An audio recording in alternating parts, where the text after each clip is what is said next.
Technologies पर। आज इस वीडियो में हम पढ़ने वाले हैं कॉस्मोस पब्लिकेशन की वन लाइनर एनसीईआरटी सार संग्रह के अंतर्गत बायोलॉजी से संबंधित सभी तथ्यों को। इस बुक में दिए गए बाकी के टॉपिक से संबंधित वीडियोस देखने के लिए आप हमारे चैनल की प्लेलिस्ट में जाके वहां से बाकी की वीडियोस देख सकते हैं। जीव विज्ञान के अंतर्गत ये सभी टॉपिक हैं जिनसे संबंधित तथ्यों को आज इसमें हम कवर करने वाले हैं। तो चलिए हम वीडियो शुरू करते हैं। सबसे पहले देखते हैं जीव विज्ञान की शाखाओं के बारे में। विटिकल्चर के द्वारा क्या उत्पादित होता है? अंगूर।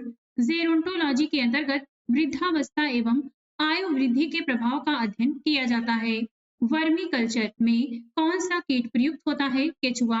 पेडोलॉजी के अंतर्गत किसका वैज्ञानिक अध्ययन किया जाता है? मृदा का। फूलों के अध्ययन को क्या कहते हैं? तो फूलों के अध्ययन को कहते हैं एंथोलॉजी। कीटों का वैज्ञानिक अध्ययन क्या कहलाता है? एंटोमोलॉजी। जनसंख्या एवं मानव जाति के आंकड़ों का अध्ययन क्या कहलाता है? जनांकिकी। जीवाश्म वनस्पति के अंतर्गत पादप जीवाश्म का अध्ययन किया जाता है। विभिन्न संस्कृतियों के वैज्ञानिक विवरण के तुलनात्मक अध्ययन को क्या कहा जाता है? एथनोलॉजी। सब्जी का अध्ययन किस शाखा के अंतर्गत किया जाता है? ओलेरीकल्चर। अस्थियों का अध्ययन विज्ञान की किस शाखा के अंतर्गत किया जाता है? ऑस्टियोलॉजी। सर्पों का अध्ययन किस वैज्ञानिक शाखा के अंतर्गत किया जाता है? सर्पेंटोलॉजी। हाइड्रोपोनिक्स किससे संबंधित है? मृदा रहित पादप संवर्धन से। जंतु विज्ञान के अंतर्गत किन जंतुओं का अध्ययन किया जाता है? जीवित व मृत दोनों प्रकार के जंतुओं का। यहाँ पर लिस्ट दी गई है जीव विज्ञान की विभिन्न शाखाओं के जनक की। तो ये लिस्ट हम यहाँ पर देख लेते हैं। एक तरफ जीव विज्ञान की शाखा दी गई है, एक तरफ इनके जनक हैं। जंतु विज्ञान जूलॉजी के जनक हैं अरस्तु। वनस्पति विज्ञान बॉटनी के जनक हैं थियोफ्रेस्टस। सूक्ष्म जीव विज्ञान माइक्रोबायोलॉजी के जनक हैं एंटोनी वैन लीवेनहॉक। जीवाणु विज्ञान के जनक हैं लुई पास्चर। नेक्स्ट है प्रतिरक्षा विज्ञान के जनक हैं एडवर्ड जेनर। वर्गीकी अथवा वर्गीकरण विज्ञान के जनक हैं कैरोलस लीनियस। रुधिर परिसंचरण तंत्र के जनक हैं विलियम हार्वे। कोशिका विज्ञान के जनक हैं रॉबर्ट हुक। उत्परिवर्तन म्यूटेशन के जो जनक हैं ये है ह्यूगो डी व्रीज। कवक विज्ञान के जनक हैं हेनरिच एंटन डी बेरी। पादप शरीर क्रिया विज्ञान के जनक हैं स्टीफन हेल्स। आधुनिक वनस्पति विज्ञान के जनक हैं कैरोलस लीनियस। रुधिर वर्ग ब्लड ग्रुप के जनक हैं कार्ल लैंडस्टीनर। अंतःस्रावी विज्ञान के जनक हैं थॉमस एल्वा एडिसन। आनुवंशिकी जेनेटिक्स के जनक हैं ग्रेगर जॉन मेंडल। आधुनिक आनुवंशिकी के जनक हैं ग्रेगर जॉन मेंडल। भारतीय पूरा वनस्पति विज्ञान के जनक हैं वीरबल साहनी। आनुवंशिक अभियांत्रिकी के जनक हैं पॉल बर्ग। शैवाल विज्ञान के जनक हैं F.E. फ्रिट्ज। भारतीय शैवाल विज्ञान के जनक हैं M.O.P. आयंगर। भारतीय पारिस्थितिकी के जनक हैं रामदेव मिश्रा। औषधि विज्ञान के जनक हैं हिप्पोक्रेट्स। सूक्ष्मदर्शिकी के जनक हैं एंटनी वॉन लेवेनहॉक। जीन चिकित्सा जीन थेरेपी के जनक हैं एंडरसन। तो यहाँ पर हमने ये लंबी सी लिस्ट देखी है जीव विज्ञान की विभिन्न शाखाओं के जनक की। नेक्स्ट है जंतु विज्ञान जीव विज्ञान की ही एक शाखा है। अरस्तु को जंतु विज्ञान का जनक कहा जाता है। नेक्स्ट अब देखते हैं वनस्पति विज्ञान की प्रमुख शाखाओं के बारे में। घास विज्ञान इसके अंतर्गत घासों का अध्ययन व पालन किया जाता है। एल्गोलॉजी ये शैवालों का अध्ययन है। एनाटॉमी शरीर की आंतरिक संरचना का अध्ययन है। एंथोलॉजी के अंतर्गत पुष्पों का अध्ययन किया जाता है। जीवाणु विज्ञान बैक्टीरियोलॉजी ये जीवाणुओं का अध्ययन होता है। ब्रायोलॉजी ब्रायोफाइटा का अध्ययन है। केसिडोलॉजी पादपों में रोगजन्य गांठों पादप कैंसर का अध्ययन होता है। डेंड्रोक्रोनोलॉजी वृक्षों की आयु का अध्ययन होता है। डेंड्रोलॉजी वृक्षों एवं झाड़ियों का अध्ययन है। इकोलॉजी पौधों का वातावरण से संबंध का अध्ययन होता है। इकोनॉमिक बॉटनी आर्थिक महत्व के पौधों का अध्ययन है। एथनोबॉटनी आदिवासियों द्वारा पादपों के उपयोग का अध्ययन है। फॉरेस्ट्री वनों का अध्ययन है। एक्सोबायोलॉजी अन्य ग्रहों पर संभावित जीवों की उपस्थिति का अध्ययन है। जेनेटिक इंजीनियरिंग कृत्रिम जीन्स का निर्माण व स्थानांतरण का अध्ययन होता है। लाइकेनोलॉजी लाइकेन्स का अध्ययन होता है। माइक्रोबायोलॉजी के अंतर्गत सूक्ष्म जीवों का अध्ययन किया जाता है। माइकोलॉजी के अंतर्गत कवकों का वैज्ञानिक अध्ययन होता है। माइकोप्लाज्मोलॉजी के अंतर्गत माइकोप्लाज्मा का वैज्ञानिक अध्ययन किया जाता है। निमेटोलॉजी के अंतर्गत निमेटोड्स का पादपों के साथ संबंधों का अध्ययन होता है। पेलियोबॉटनी के अंतर्गत पादप जीवाश्मों का अध्ययन होता है। पेलिनोलॉजी के अंतर्गत परागकणों का अध्ययन होता है। पैथोलॉजी के अंतर्गत पादप रोगों का उपचार व अध्ययन होता है। पैरासिटोलॉजी के अंतर्गत पोषक तथा परजीवियों के संबंधों का अध्ययन होता है। फार्मेकोलॉजी के अंतर्गत औषधि पादपों का अध्ययन होता है। फिजियोलॉजी के अंतर्गत विभिन्न पादपों की जैविक क्रियाओं का अध्ययन होता है। टेरिडोलॉजी के अंतर्गत टेरिडोफाइट्स का अध्ययन होता है। फाइटोजियोग्राफी के अंतर्गत पौधों के विविध वितरण व उसके कारणों का अध्ययन किया जाता है। स्पेस बायोलॉजी के अंतर्गत अंतरिक्ष तथा वायुमंडल में स्थित पादपों का अध्ययन होता है। इस स्पर्मेलॉजी के अंतर्गत बीजों का अध्ययन किया जाता है। हीलियोथेरेपी के अंतर्गत सूर्य के प्रभाव से चिकित्सा करने की प्रक्रिया का अध्ययन होता है।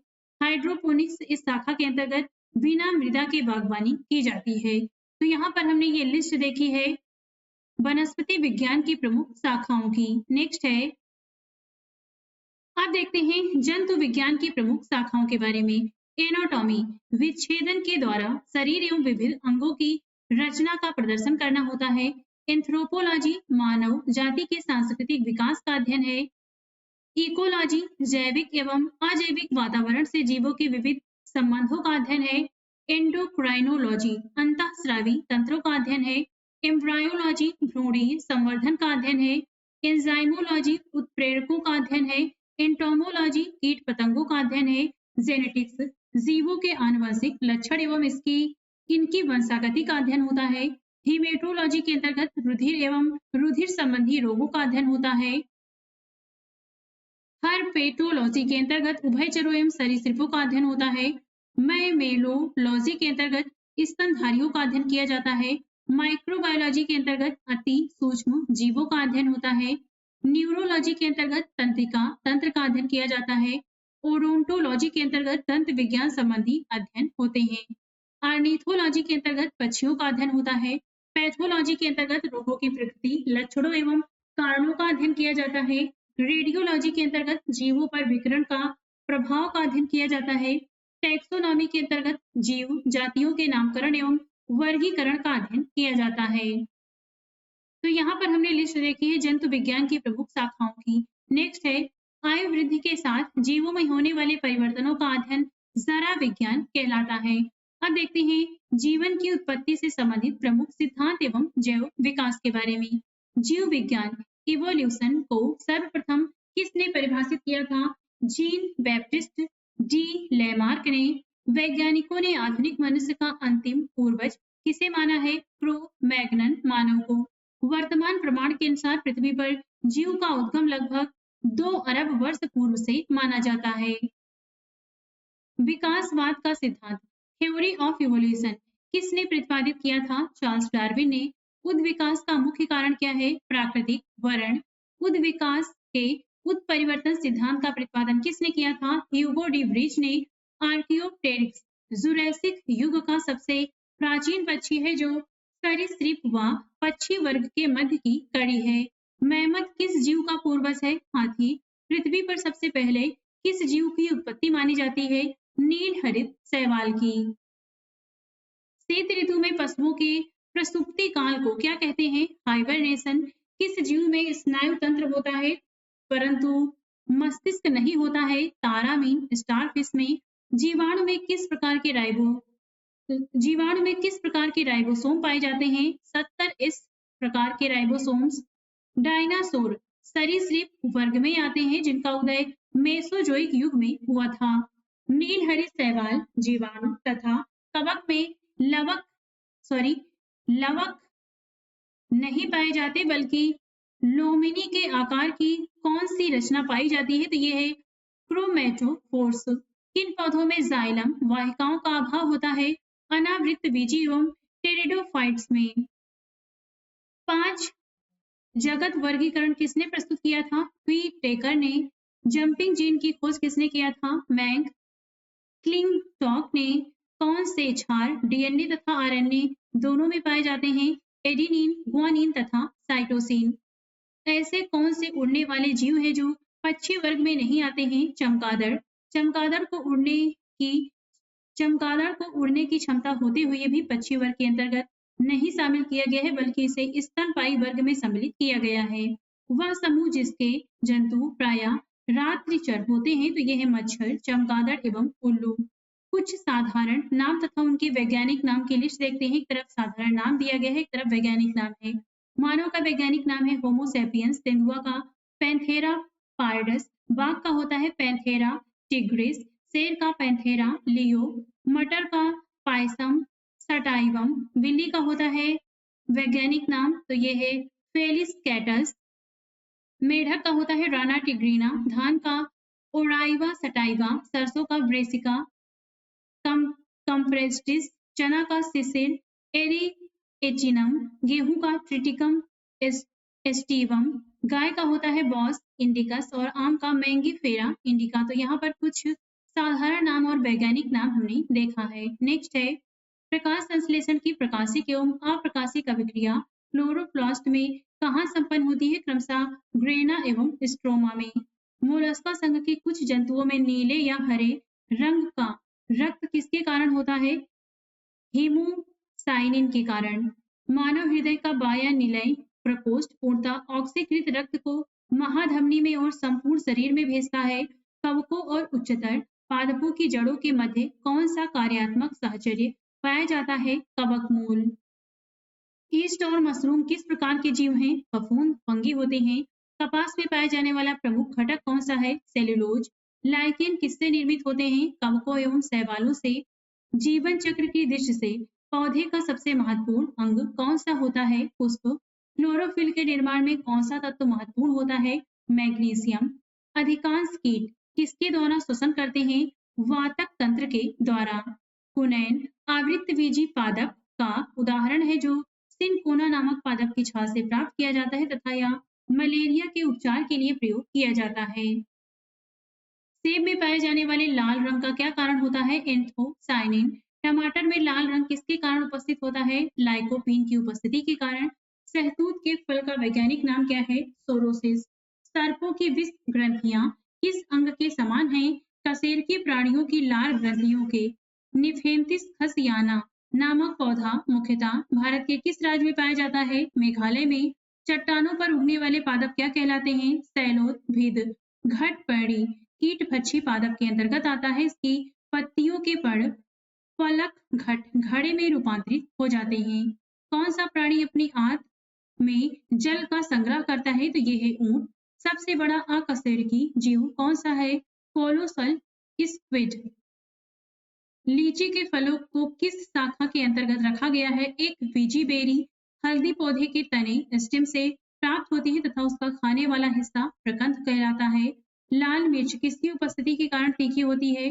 कैप्सेसिन। सबसे बड़ा स्तनपायी जीव कौन सा है? तो ये होता है व्हेल। रेशम का कीड़ा सिल्क वॉर्म अपने जीवन काल की किस अवस्था में वाणिज्यिक तंतु उत्पन्न करता है? प्यूपा अवस्था में। गर्म रुधिर वाले वार्म ब्लडेड या समतापी जंतु के शरीर का तापमान कितना होता है? सदियों एक समान रहता है।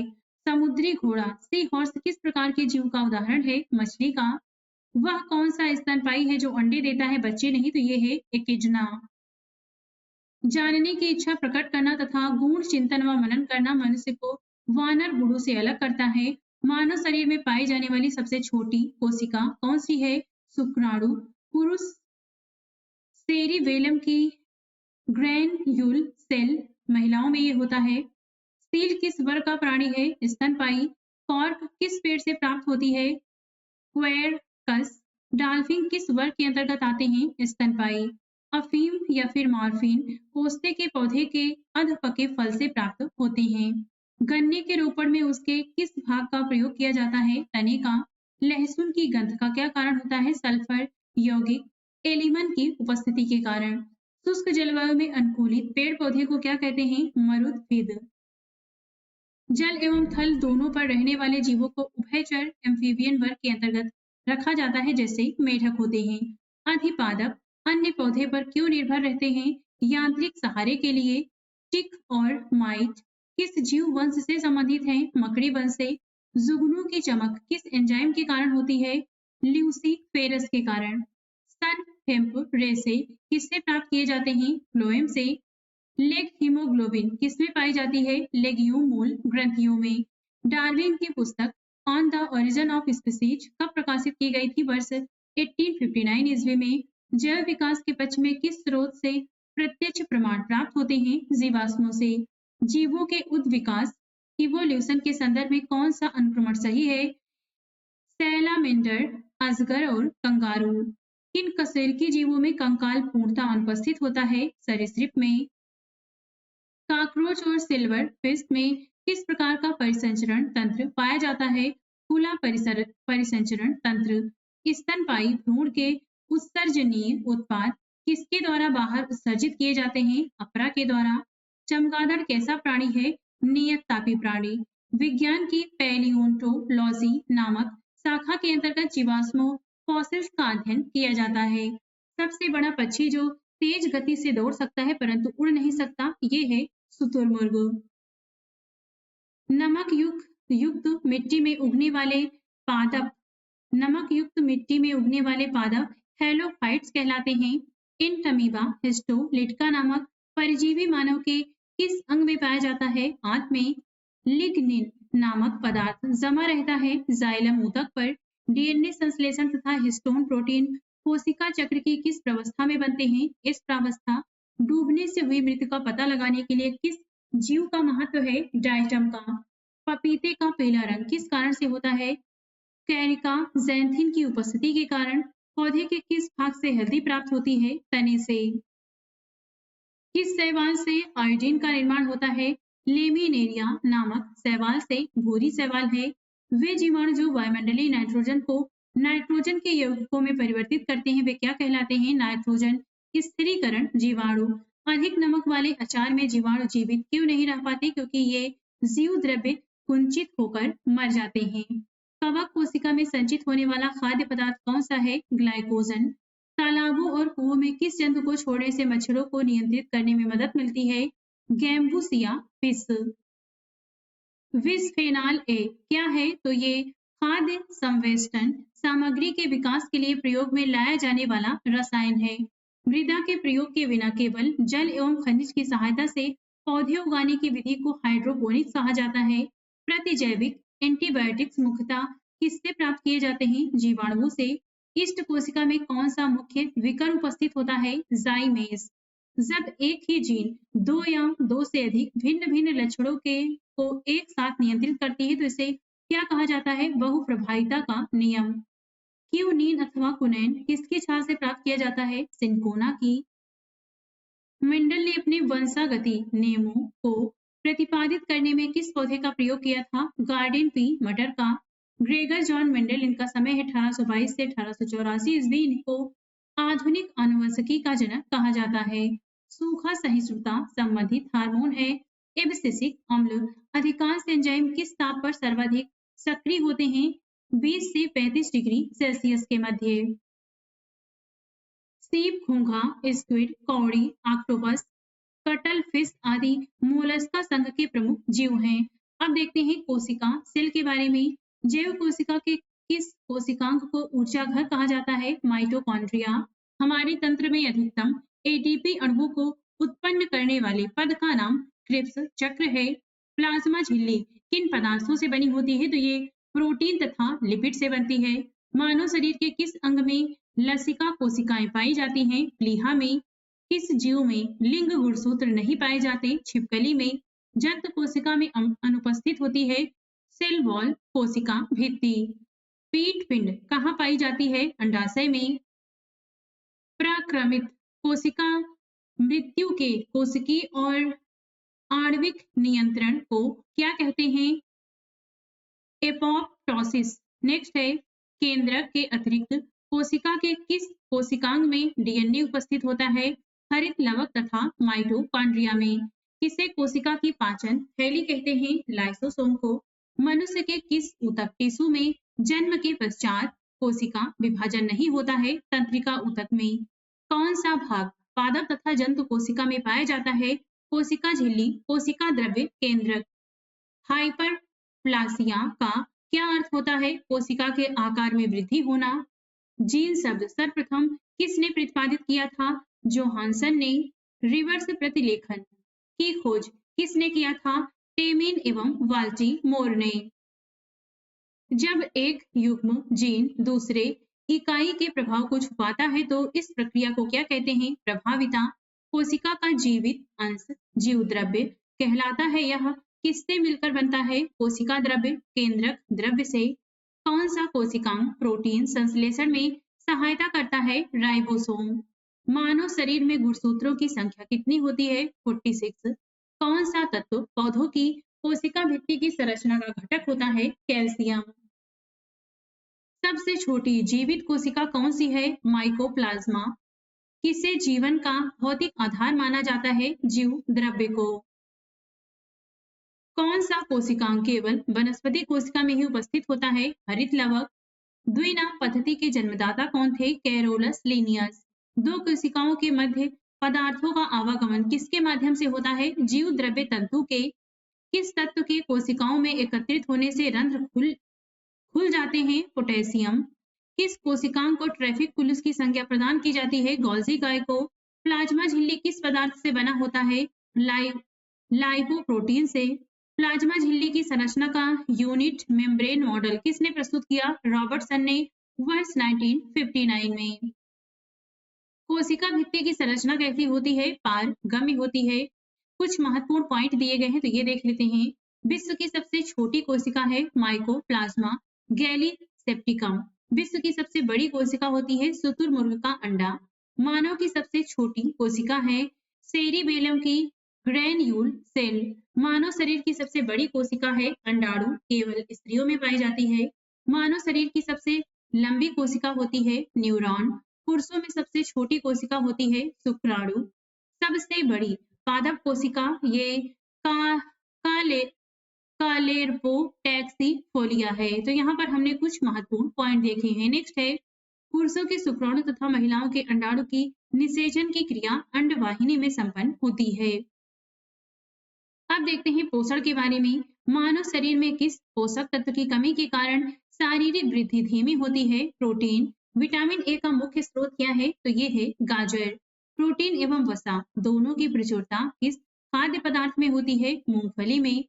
शरीर में त्वचा के नीचे विद्यमान वसा शरीर की उष्मा के ह्रास के विरुद्ध अवरोधक का कार्य करती है। शरीर में ऊतकों का निर्माण किस पोषक तत्व से होता है? प्रोटीन से। किस विटामिन को हार्मोन कहा जाता है? विटामिन डी को। कौन सा एंजाइम प्रोटीनों के पाचन में सहायक है? ट्रिप्सिन। सामान्य क्रियाशील महिला के लिए प्रोटीन की उपयुक्त दैनिक मात्रा कितनी होनी चाहिए? लगभग 45 ग्राम। स्तनपान करवाने वाली माँ की प्रतिदिन आहार में लगभग 70 ग्राम प्रोटीन की आवश्यकता होती है। लार किसके पाचन में सहायक होता है? स्टार्च के। अलसी या तीसी किसका प्रचुर स्रोत होता है? ओमेगा 3 वसी अम्ल का। मानव शरीर में पाचन की अधिकांश क्रिया किस अंग में संपन्न होती है? छोटी आंत में। मांस की तुलना में मछली को सुपाच्य और लाभदायक क्यों माना जाता है? बहु असंतृप्त वसा अम्ल की उपस्थिति के कारण। दूध किस बैक्टीरिया के कारण खराब हो जाता है? लैक्टोबैसिलस के कारण। फास्फोरस शरीर में अम्लीयता एवं क्षारीयता के मध्य संतुलन बनाए रखता है। पालक के पत्तों में किस पोषक तत्व की मात्रा सबसे अधिक होती है? लौह की। कौन सा एंजाइम दुग्ध प्रोटीन को पचाने में सहायक होता है? रेनिन। मानव शरीर में विटामिन ए किस अंग में भंडारित होता है? यकृत में। अधिकांश प्राणियों के जीवित पदार्थ का लगभग 80% पदार्थ क्या होता है? प्रोटीन। सेब का हृदय रोगियों के लिए विशेष महत्व क्यों है? पोटेशियम का स्रोत होने के कारण। दूध में प्रोटीन और कार्बोहाइड्रेट के अतिरिक्त कैल्शियम और पोटेशियम तत्व सम्मिलित होते हैं। प्रोटीन की अधिकतम मात्रा किसमें पाई जाती है? सोयाबीन में। एल्फा केरेटिन नामक प्रोटीन शरीर के किस अंग में पाया जाता है? त्वचा में। गेहूं में कौन सा प्रोटीन पाया जाता है? ग्लूटेन। गाय का दूध बीटा कैरोटीन की उपस्थिति के कारण हल्के पीले रंग का होता है। दूध का श्वेत रंग किसकी उपस्थिति के कारण होता है? कैसीन नामक प्रोटीन के। किसमें विटामिन सी की मात्रा सर्वाधिक होती है? आंवला में। विटामिन डी का प्रमुख स्रोत क्या है? सूर्य की किरणें। किन विटामिनों का निर्माण हमारे शरीर में होता है? विटामिन डी व बी3 का। कौन सा विटामिन किसी स्वप्न को पर्याप्त अवधि तक याद रखने में सहायक होता है? Vitamin B6. सब्जियों से मुख्यतः हमें प्राप्त होता है विटामिन। एक गिलास पानी पीने से कितनी कैलोरी मिलती है? शून्य। बासमती चावल के दाने पकने पर पकाने पर लंबे क्यों हो जाते हैं? एमाइलेज की उपस्थिति के कारण। दूध में कौन सा सैकेराइड उपस्थित होता है? लैक्टोज। किस विटामिन की कमी से स्कर्वी रोग होता है? Vitamin C. एस्कॉर्बिक अम्ल के। हेपेटाइटिस मानव शरीर के किस अंग को प्रभावित करता है? यकृत। किसके संश्लेषण में विटामिन के की विशिष्ट भूमिका होती है? प्रोथ्रोम्बिन। पौधों व जंतुओं में कार्बोहाइड्रेट का संचयन किस रूप में होता है? पौधों में स्टार्च के रूप में तथा जंतुओं में ग्लाइकोजन के रूप में। विटामिन होते हैं ये आवश्यक कार्बनिक यौगिक जिनका संश्लेषण शरीर में नहीं होता है। शरीर में अवशोषित होने वाले पोषक पदार्थों से भंडारण के लिए आवश्यकता से अधिक वसा का संश्लेषण कर लिया जाता है। कैसिमिर फंक ने किस पोषक तत्व की खोज किया था? विटामिन की। विटामिन ए से संपन्न खाद्य पदार्थ कौन से हैं? कॉड, यकृत तेल, शकरकंद, गाजर, पालक आदि। मनुष्य में विटामिन ए की कमी से रतौंधी, शारीरिक वृद्धि व हार में कमी, कार्निया तथा त्वचा संबंधी रोग उत्पन्न हो जाते हैं। विटामिन बी12 का रासायनिक नाम क्या है? साइनोकोबालेमिन। खट्टे फलों में कौन सा विटामिन पाया जाता है? जिसमें विटामिन सी पाया जाता है। घाव भरने के लिए कौन सा विटामिन सहायक होता है? Vitamin C. किलोसिस नामक रोग किस विटामिन की कमी से होता है? विटामिन बी2। थायमीन किसका रासायनिक रूप है? विटामिन बी1 का। जल में कौन सा विटामिन घुलनशील होता है? विटामिन बी व सी। पेलाग्रा और स्कर्वी नामक रोग क्रमशः किन विटामिनों की कमी के कारण होते हैं? विटामिन बी3 और विटामिन सी। विटामिन डी का रासायनिक नाम क्या है? कैल्सीफेरॉल। विटामिन डी की कमी से कौन सा रोग होता है? रिकेट्स। रक्त का थक्का बनने में विटामिन के की आवश्यकता होती है। किस विटामिन की कमी से शरीर की प्रतिरक्षा प्रणाली तथा जनन क्षमता कम हो जाती है? विटामिन के। टोकोफेरॉल के। संक्रमण रोधी विटामिन संक्रमण रोधी विटामिन किसे कहते हैं? विटामिन ए को। किस विटामिन में कोबाल्ट पाया जाता है? Vitamin B12. अनाज के छिलके में मुख्यतः कौन सा विटामिन पाया जाता है? Thiamine B one. भोजन में रेसे का महत्व देखते हैं। भोजन में रेसे की अधिकता पाचन क्रिया में सहायक होती है। रेसे युक्त भोजन में ग्लूकोज की मात्रा कम होती है जिससे आंतों में ट्यूमर बनने की संभावनाएं कम हो जाती हैं। अब देखते हैं दीर्घ मात्रित खनिज की लिस्ट दी गई है, तो ये लिस्ट यहाँ पर हम देख लेते हैं। एक तरफ खनिज तत्व है, एक तरफ महत्व है। पहला है कैल्शियम। ये दांतों और अस्थियों की रचना इससे होती है। रुधिर स्कंदन ब्लड क्लॉटिंग के लिए महत्वपूर्ण है। तंत्रिकाओं एवं पेशियों के कार्य के लिए ये आवश्यक होता है। नेक्स्ट है फास्फोरस। दांतों और हड्डियों की रचना होती है। इससे अम्ल क्षार संतुलन होता है। एटीपी और डीएनए के लिए सहायक है। नेक्स्ट है गंधक। अनेक अमीनो अम्लों तथा कुछ हार्मोन्स एवं विटामिनों का घटक होता है। पोटेशियम क्या है? तो ये अम्ल क्षार संतुलन के लिए आवश्यक है। जल संतुलन और तंत्रिकाओं की कार्यकी के लिए पोटेशियम आवश्यक होता है। नेक्स्ट है क्लोरीन। जठर रस का अम्ल क्षार संतुलन करता है। नेक्स्ट है सोडियम। अम्ल क्षार संतुलन के लिए, जल संतुलन के लिए और तंत्रिकाओं की कार्यकी के लिए आवश्यक होता है सोडियम। नेक्स्ट है मैग्नीशियम। ग्लाइकोलाइसिस तथा एटीपी पर आश्रित अनेक उपापचयी क्रियाओं के एंजाइमों का सहघटक है। तो यहाँ पर हमने ये लिस्ट देखी है दीर्घ मात्रित खनिज की। एक तरफ यहाँ पर खनिज दिया गया है, एक तरफ उसके प्रमुख स्रोत हैं। लोहे का प्रमुख स्रोत है केला और खजूर। पोटेशियम का है पालक। आयोडीन का होता है आयोडीन युक्त सामान्य नमक। कैल्शियम का होता है दूध एवं अंडे। कौन सा तत्व किडनी में पथरी बनने से रोकता है? मैग्नीशियम। कौन सा फल स्कर्वी रोग के उपचार में उपयोगी होता है? आंवला। एक संतुलित आहार में विभिन्न पोषक तत्वों किस अनुपात में होने चाहिए? 1/2 प्रोटीन, 1/4 वसा एवं 3/5 कार्बोहाइड्रेट। किस पोषक तत्व से प्रति ग्राम सर्वाधिक ऊर्जा प्राप्त होती है? वसा से। किसकी कमी से क्रेटिनिज्म, मंद बुद्धि एवं बौना रोग हो जाता है? आयोडीन की। कौन सा विटामिन शरीर के रोगों से प्रतिरक्षा प्रदान करता है? तो ये है विटामिन ए। विटामिन डी की अनुपस्थिति से शरीर में कैल्शियम की कमी हो जाती है। यहाँ पर लिस्ट दी गई है, तो ये लिस्ट अब हम यहाँ पर इसे कवर कर लेते हैं। इसमें विटामिन के कार्य दिया गया है। विटामिन उपापचयी प्रक्रिया में महत्वपूर्ण भूमिका निभाते हैं। ये विभिन्न रोगों से शरीर की रक्षा करते हैं। सबसे पहले देखते हैं इसमें वसा में घुलनशील विटामिन के बारे में। एक तरफ विटामिन का नाम है, एक तरफ स्रोत है, एक तरफ कार्यकी पर क्या प्रभाव पड़ता है और कमी से क्या प्रभाव पड़ता है। पहला है इसमें विटामिन ए, इसका जो रासायनिक नाम है ये है रेटिनॉल। इसके स्रोत हैं कैरोटीन युक्त फल, यकृत व आंतरी श्लेष्मा की कोशिकाएं। दृष्टि रंगों का संश्लेषण, एपिथेलियम स्तरों की वृद्धि एवं विकास के लिए आवश्यक होता है। इसकी कमी से कार्निया व त्वचा की कोशिकाओं का विकास अवरुद्ध होता है। नेक्स्ट है विटामिन डी। इसका रासायनिक नाम है कैल्सीफेरॉल। इसका स्रोत है मक्खन, यकृत, मछली का तेल, गुर्दा, अंडे, ईस्ट, सूर्य का प्रकाश यानी इसके प्रकाश द्वारा संश्लेषित होना।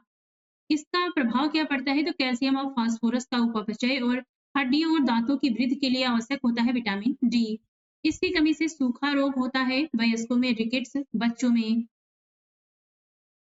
होता है। नेक्स्ट है विटामिन ई। इसका रासायनिक नाम है टोकोफेरॉल। इसका स्रोत है तेल, गेहूं, अंडे की जर्दी, सोयाबीन। कोशिका कला की सुरक्षा, जनन क्षमता में वृद्धि, पेशियों की क्रियाशीलता के लिए आवश्यक होता है और इसकी कमी से जनन क्षमता में कमी, एपिथेलियम कमजोर होता है। नेक्स्ट है विटामिन के। इसका रासायनिक नाम है फिलोक्विनोन। इसका जो स्रोत है ये है हरी पत्तियां, अंडा, यकृत, टमाटर, गोभी, सोयाबीन, आंत के बैक्टीरिया और यकृत में प्रोथ्रॉम्बिन का संश्लेषण इसका ये कार्य होता है। इसकी कमी से चोट पर रक्त का थक्का, ना जमने से अधिक रक्तस्राव होता है। तो यहाँ पर हमने विटामिन देखे हैं जो कि वसा में घुलनशील है। ये है विटामिन ए, विटामिन डी, विटामिन ई और विटामिन के। नेक्स्ट अब हम देखने वाले हैं जल में घुलनशील विटामिन के बारे में। पहला है इसमें विटामिन बी1। रासायनिक नाम है थायमीन। इसका स्रोत है अनाज, फलियां, सोयाबीन, अंडा, मांस के सह एंजाइम का घटक। कार्बोहाइड्रेट एवं वसा उपापचयी क्रियाओं के सह एंजाइम का यह घटक है। इसकी कमी से बेरी रोग होता है। नेक्स्ट है विटामिन बी2। रासायनिक नाम है राइबोफ्लेविन। इसका स्रोत है पनीर, अंडा, ईस्ट, हरी पत्तियां, दूध, यकृत, मांस आदि। उपापचय में महत्वपूर्ण सह एंजाइम एफएडी तथा एफएनएम का ये घटक है और इसकी कमी से कीलोसिस रोग होता है।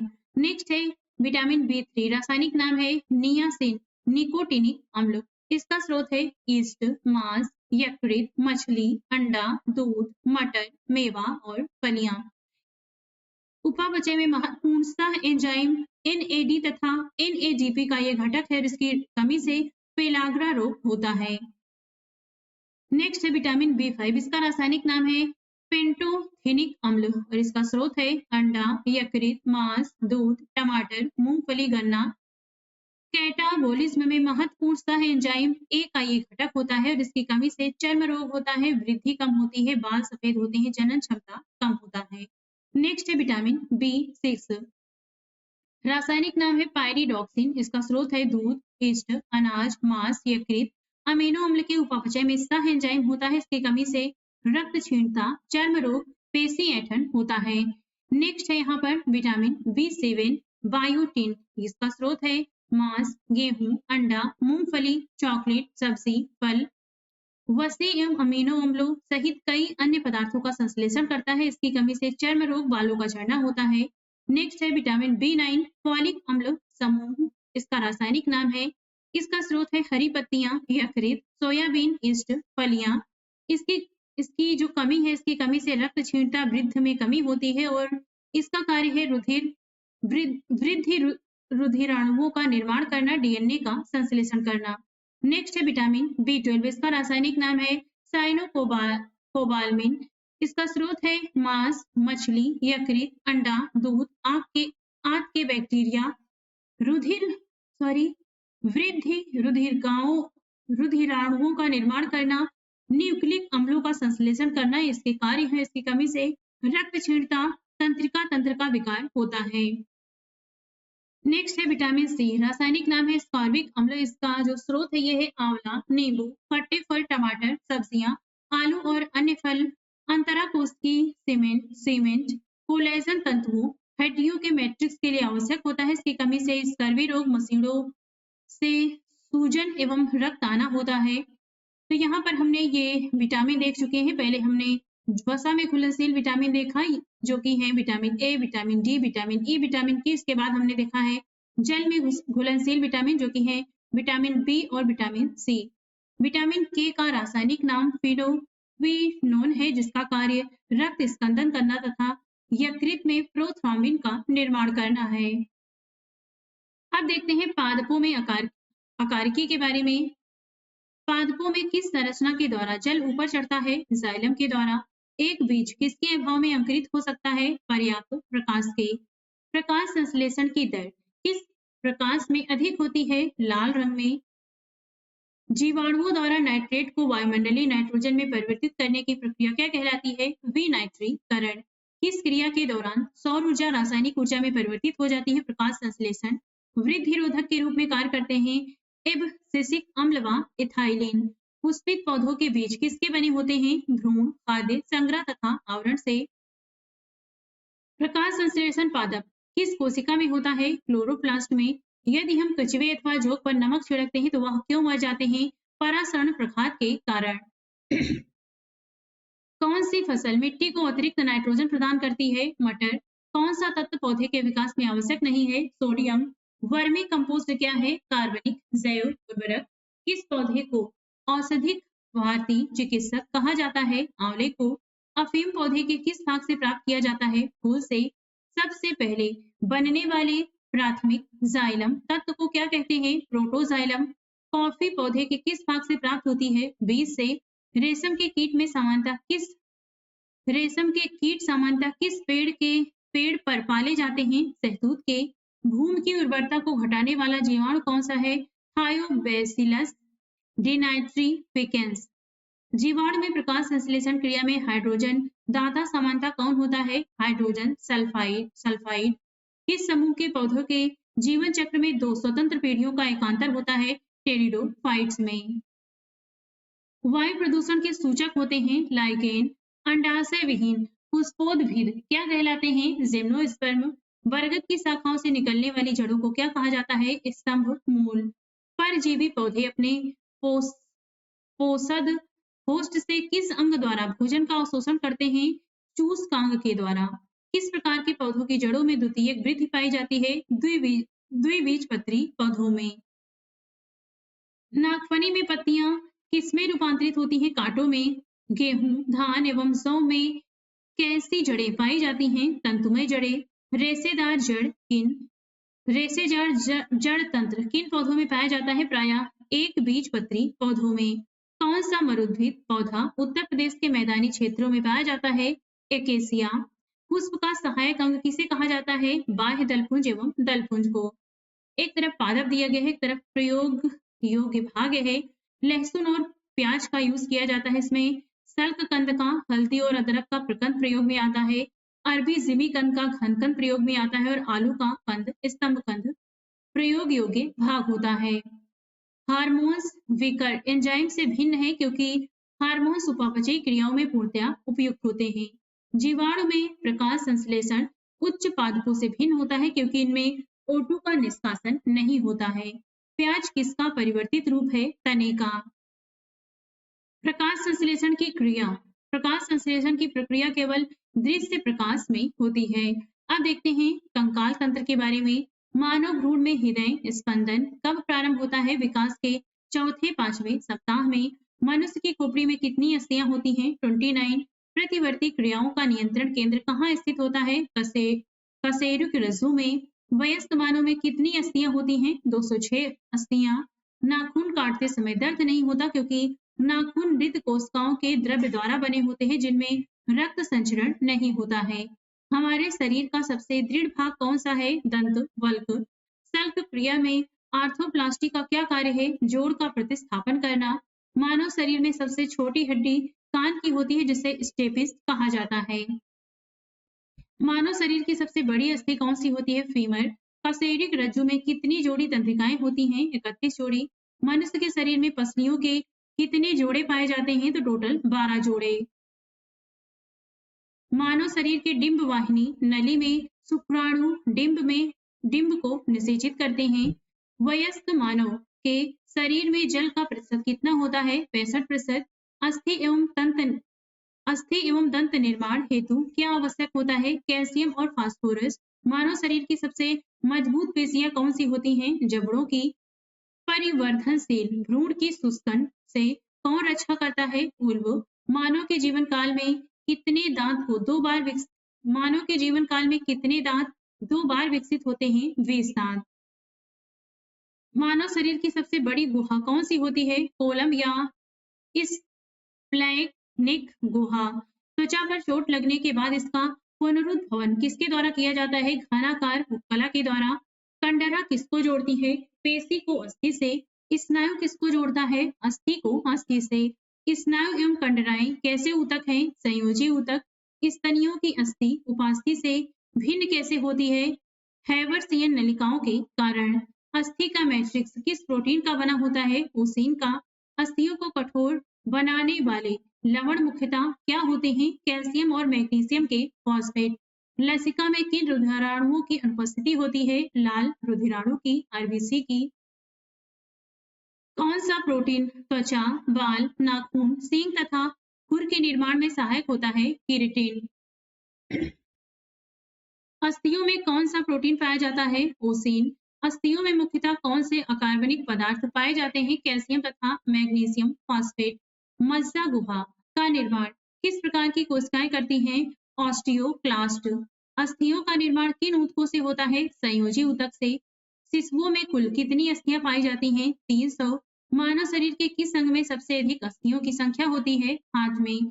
किस प्रकार की संधियों द्वारा हमारी खोपड़ी की अस्थियां परस्पर जुड़ी होती हैं? अचल संधि। मनुष्य के कंकाल में कब्जा संधि का एक उत्कृष्ट उदाहरण किन अस्थियों की संधि में मिलता है? अल्ना एवं ह्यूमरस। मनुष्य की श्रोणि मेखला में 3 अस्थियां स्टियम, इलियम एवं प्यूबिस उपस्थित होती है। अब देखते हैं श्वसन तंत्र के बारे में। श्वसन में बाहर निकली वायु में CO2 की लगभग कितनी मात्रा होती है? 4%। अधिकतर कीट किस प्रकार का श्वसन क्रिया करते हैं? श्वसनली प्रणाली के द्वारा। शीत निद्रा के दौरान मेढक किस अंग से श्वसन करता है? केवल त्वचा से। यातायात पुलिस शराब के नशे वाले व्यक्ति की श्वास जांच में किस गैस के मिश्रण का प्रयोग करती है? पोटेशियम डाइक्रोमेट सल्फ्यूरिक अम्ल का। श्वास ब्रीथिंग में बाहर निकली हुई वायु में ऑक्सीजन की कितनी मात्रा होती है? लगभग 17%। श्वसन में रुधिर का कौन सा घटक O2 का अवशोषण करता है? लाल रक्त कणिकाएं। अवायवीय श्वसन में पेशी कोशिकाएं ग्लूकोज को किसमें परिवर्तित होकर ऊर्जा प्रदान करती हैं? लैक्टिक अम्ल। भोजन निगलते समय श्वसन मार्ग किस अंग द्वारा बंद हो जाता है? एपिग्लॉटिस। फेफड़ों में गैसों का आदान प्रदान किसके द्वारा होता है? रुधिर द्वारा। क्रिब्स चक्र की क्रिया किस कोशिकांग में संपन्न होती है? माइटोकॉन्ड्रिया में। ऑक्सीश्वसन की क्रिया कोशिका के किस भाग में संपन्न होती है? कोशिका द्रव्य एवं माइटोकॉन्ड्रिया में। ग्लाइकोलिसिस क्रिया को ऑक्सी तथा अनॉक्सी श्वसन का सामान्य चरण माना जाता है। श्वसन द्वारा उत्पन्न ऊर्जा का संचय किस रूप में होता है? एटीपी अणु में। पहाड़ों पर रहने वालों में आरबीसी की संख्या अधिक होती है क्योंकि पहाड़ पर वायु कम संघनित होती है। कार्बोहाइड्रेट तथा वसा उपापचय के प्रमुख अंतिम उत्पाद हैं CO2 एवं पायरुविक अम्ल। अवायवीय श्वसन में कौन सी प्रक्रिया होती है? ग्लाइकोलाइसिस। मानव में श्वास दर प्रति मिनट लगभग कितनी होती है? 12 से 15 बार। ग्लाइकोलिसिस में अंत में ग्लूकोज पायरुविक अम्ल में परिवर्तित हो जाता है। ग्लाइकोलिसिस के एंजाइम कहाँ पाए जाते हैं? कोशिका द्रव्य में। किस कारण से ऊतकों में ऑक्सी हीमोग्लोबिन से ऑक्सीजन निकलकर ऊतक द्रव्य में जाती है? O2 की कमी और CO2 की अधिकता के कारण। फेफड़ों की कोशिकाओं में गैसीय विनिमय किस प्रकार होता है? सक्रिय ट्रांसपोर्ट द्वारा। मानव शरीर में श्वसन केंद्र कहाँ स्थित होता है? मेडुका ऑब्लागेटा तथा पॉन्स में। फेफड़ों के ऊपर का आवरण किसका बना होता है? प्लूरल कला का। सर्वाधिक CO2 का परिवहन किस रूप में होता है? बाइकार्बोनेट के रूप में। क्रिब्स चक्र में ग्लूकोज के एक अणु कितने एटीपी के अणुओं का निर्माण होता है? 24 एटीपी अणुओं का। ग्लाइकोलाइसिस चरण में कितने एटीपी अणुओं का शुद्ध लाभ होता है? 2। किण्वन अर्थात अनॉक्सी श्वसन की खोज सर्वप्रथम किसने किया था? लुई पास्चर ने ईस्ट में किया था। फेफड़ों तथा अशुद्ध रक्त किसके द्वारा पहुंचाया जाता है? फुफ्फुस धमनी के द्वारा। फेफड़ों द्वारा शुद्ध किया गया रक्त बाएं अलिंद में किसके द्वारा पहुंचाया जाता है? फुफ्फुस सिरे के द्वारा। श्वसन गुणांक का मापन किस यंत्र से किया जाता है? गैनांग श्वसन मापी से। ऑक्सीजन की कमी के कारण शरीर के ऊतकों में ऑक्सीजन की कमी होना हाइपोक्सिया या एनोक्सिया कहलाता है। श्वसन क्रिया में वायु के किस घटक की मात्रा में कोई परिवर्तन नहीं होता? नाइट्रोजन। एक स्वस्थ वयस्क व्यक्ति में हृदय की धड़कने की औसत दर 72 बार मिनट में होती है। अब देखते हैं पाचन तंत्र के बारे में। लार किसके पाचन में सहायक होता है? स्टार्च के। वसा का पाचन किस करने वाला लाइपेज नामक एंजाइम किस अंग द्वारा स्रावित होता है? अग्नाशय के द्वारा। लाइपेज द्वारा वसा के जलीय अपघटन के पश्चात क्या प्राप्त होता है? वसी अम्ल और ग्लिसरॉल। कौन सा पाचक हार्मोन छोटी आंत से स्रावित होता है? सीक्रेटिन। पित्त का संचयन कहाँ होता है? पित्ताशय में। पित्त का निर्माण यकृत में होता है। यह वसा को वसी अम्लों में तोड़कर पाचन में सहायता करता है। किस अंग में प्रोटीन्स का पाचन पूर्ण होता है? हाथ में। आमाशय की भित्ति में कौन सा हार्मोन स्रावित होगा? गैस्ट्रिन। लार का टाइलिन एंजाइम किस माध्यम से क्रियाशील होता है? हल्के अम्लीय माध्यम में। आमाशय की दीवार का पेशी संकुचन क्या कहलाता है? क्रमाकुंचन। पाचन तंत्र के किस रस में कोलेस्ट्रॉल पाया जाता है? पित्त में। कार्बोहाइड्रेट किस रूप में शरीर में संग्रहित होता है? ग्लाइकोजन के रूप में। आमाशय में भोजन के जीवाणु को कौन नष्ट करता है? HCl। मानव शरीर की किस संरचना में कृमि रूप परिशेषिका पाई जाती है? बड़ी आंत में। मानव शरीर का वह अंग जो ग्लाइकोजन के रूप में कार्बोहाइड्रेट का भंडारण करता है तो ये होता है यकृत। एक स्तनधारी में सबसे बड़ी ग्रंथि कौन सी होती है? यकृत। आग्नाशय मानव शरीर की दूसरी सबसे बड़ी ग्रंथि है। पीलिया से कौन सा अंग प्रभावित होता है? यकृत। पाचन क्रिया के समय आहार नाल में स्टार्च का अंतिम उत्पाद क्या है? ग्लूकोज। कॉड मछली के यकृत तेल में कौन सा विटामिन प्रचुर मात्रा में पाया जाता है? Vitamin A. मम्स गलसुआ पैरामिक्सो वायरस द्वारा फैलाई जाने वाली बीमारी है जिसमें पैरोटिड ग्रंथि में सूजन, जलन व दर्द होने लगता है।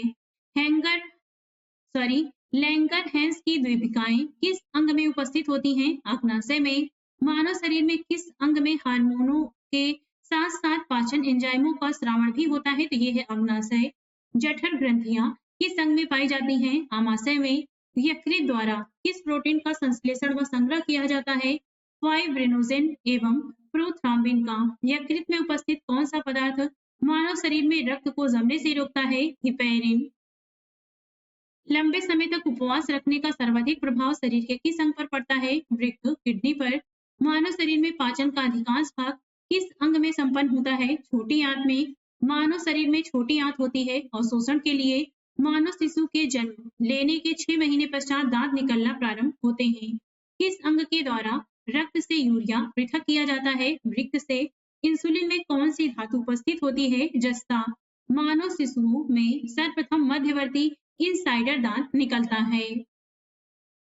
अब देखते हैं उत्सर्जन तंत्र के बारे में। मानव शरीर में यूरिया का निर्माण किस अंग में होता है? यकृत में। एल्कोहल के निराविषण के लिए कौन सा मानव अंग उत्तरदायी है? यकृत। मनुष्य के शरीर में खून के शुद्धिकरण की प्रक्रिया को क्या कहते हैं? रक्त अपोहन। मानव शरीर से उत्सर्जित सर्वाधिक विषाक्त पदार्थ कौन सा है? अमोनिया। मूत्र की मात्रा का नियंत्रक है ADH एवं एल्डोस्टेरोन एवं ADH यानी एंटी ड्यूरेटिक हार्मोन। नेक्स्ट है एक वयस्क स्वस्थ मनुष्य द्वारा एक दिन में उत्सर्जित मूत्र की मात्रा कितनी होती है? लगभग 1.5 लीटर। कौन सी औषधि मूत्र के स्राव को प्रोत्साहित करती है? डाईयूरेटिक। विल्स रोग में कौन सा अंग प्रभावित होता है? वृक्क। हेमिकार्डेटा संघ के जीवों में किस अंग के द्वारा उत्सर्जन होता है? कोशिका गुच्छ के द्वारा। अब देखते हैं विभिन्न जंतुओं में यूरिया उत्सर्जी अंग के बारे में।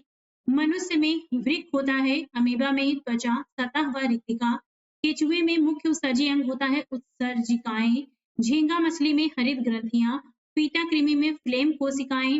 आर्थ्रोपोडा में मेलपीगी नलिकाएं, सिलिंट्रेटा में त्वचा सतह व मुख, वृक्क में पथरी, किडनी स्टोन, यूरिक अम्ल, कैल्शियम ऑक्जेलेट तथा कैल्शियम फॉस्फेट के कारण बनती है।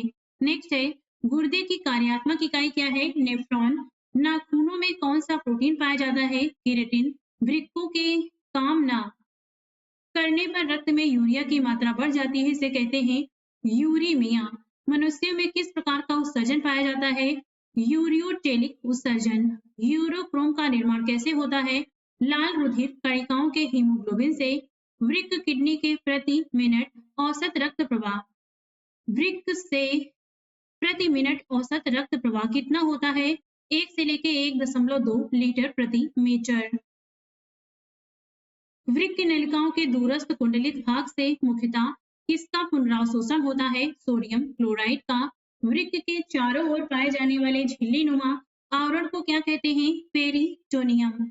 वह बीमारी जिसमें मूत्र के साथ रक्त आता है हेमोटूरिया कहलाता है। शरीर में संपूर्ण रक्त किसके माध्यम से शुद्ध होता है? वृक्क किडनी के द्वारा। केचुआ मुख्य रूप से अमोनोटेलिक अमोनिया उत्सर्जक जंतु है, किंतु पर्याप्त जल न प्राप्त होने पर यह यूरियोटेलिक यूरिया उत्सर्जक हो जाता है। नेक्स्ट यहाँ पर लिस्ट दी गई है कशेरुकी जंतुओं में उत्सर्जी अंग की, तो ये लिस्ट देख लेते हैं। एक तरफ उत्सर्जी पदार्थ दिया गया है, एक तरफ उत्सर्जी अंग है। वृक्क किडनी ये रुधिर से मूत्र के रूप में अत्यधिक जल व नाइट्रोजनी अवशिष्ट पदार्थ जैसे यूरिया आदि का उत्सर्जन करता है। फेफड़े ऑक्सीजन और कार्बन डाइऑक्साइड का आदान प्रदान करते हैं। यकृत नाइट्रोजनी पदार्थ का निष्कर्षण करते हैं। आंत कैल्शियम व धातुओं के लवण की आवश्यकता से अधिक मात्रा का उत्सर्जन करते हैं। तो यहाँ पर हमने देखा है कशेरुकी जंतुओं में उत्सर्जी अंग के बारे में, जो कि हैं वृक्क, फेफड़े, यकृत और आंत। नेक्स्ट है जलीय प्राणियों में नाइट्रोजन विनिमय से उत्पादित होता है अमोनिया। गठिया रोग का क्या कारण होता गठिया रोग का क्या कारण है? रक्त में प्रवाहित यूरिक एसिड का सोडियम यूरेट के क्रिस्टलों के रूप में जोड़ों में एकत्रित होना। आमाशय की दीवार पर पेशी संकुचन कहलाता है पेरिस्टालसिस। नेक्स्ट है डाईयूरेसिस की स्थिति में ग्लूकोज का उत्सर्जन बढ़ जाता है। अब देखते हैं तंत्रिका तंत्र के बारे में। मानव शरीर की प्रतिवर्ती क्रिया का नियंत्रण केंद्र कहाँ स्थित होता है? मेडुला ऑब्लांगेटा में। हृदय की धड़कन की गति किसके द्वारा बढ़ती है? अनुकंपी तंत्रिका द्वारा। प्रेरक कौशल मस्तिष्क के कौन से भाग के साथ संबंधित है? ललाट भाग। मानव के मस्तिष्क का सबसे बड़ा भाग कौन सा होता है? रोम्बोन सिफेलॉन। तंत्रिका तंत्र नर्वस सिस्टम के अध्ययन को तंत्रिका विज्ञान न्यूरोलॉजी कहा जाता है। कम नींद आने के लिए किस चिकित्सा शब्दावली का प्रयोग किया जाता है? अनिद्रा, इंसोम्निया, स्लीपलेसनेस। मस्तिष्क का कौन सा भाग गुरुत्वाकर्षण के विरुद्ध शरीर का समर्थन करता है? अंतराली केंद्रक। औसतन एक सामान्य मानव मस्तिष्क का भार कितना होता है? 1.36 किलोग्राम। शरीर में प्रतिवर्ती क्रियाओं का नियंत्रण एवं समन्वय कौन करता है? मेरुरज्जु। सेरेब्रम पॉल्सी मस्तिष्क संबंधी विकार है जो सामान्यतः छोटे बच्चों में पाया जाता है। तंत्रिका तंत्र का विकास सर्वप्रथम किस जीव में माना जाता है? तो ये हाइड्रा में। मनुष्य में कपाली तंत्रिकाओं की संख्या कितनी होती है? 12 जोड़ी। मनुष्य में मेद तंत्रिकाओं की संख्या कितनी होती है? 31 जोड़ी। मानव शरीर में भूख तथा तृप्ति मस्तिष्क के किस भाग द्वारा नियंत्रित होती है? हाइपोथैलेमस। डिसलेक्सिया नामक बीमारी मानव शरीर के किस अंग से संबंधित है? मस्तिष्क से। शरीर के अन्य सभी अंगों की तुलना में किस अंग को ऑक्सीजन की आवश्यकता सर्वाधिक होती है? मस्तिष्क को। तंत्रिका ऊतक का प्रमुख कार्य क्या होता है? उत्तेजनाओं को प्राप्त करना तथा मेरु रज्जु व मस्तिष्क के आवेग को भेजना। मस्तिष्क के आवेग भेजना।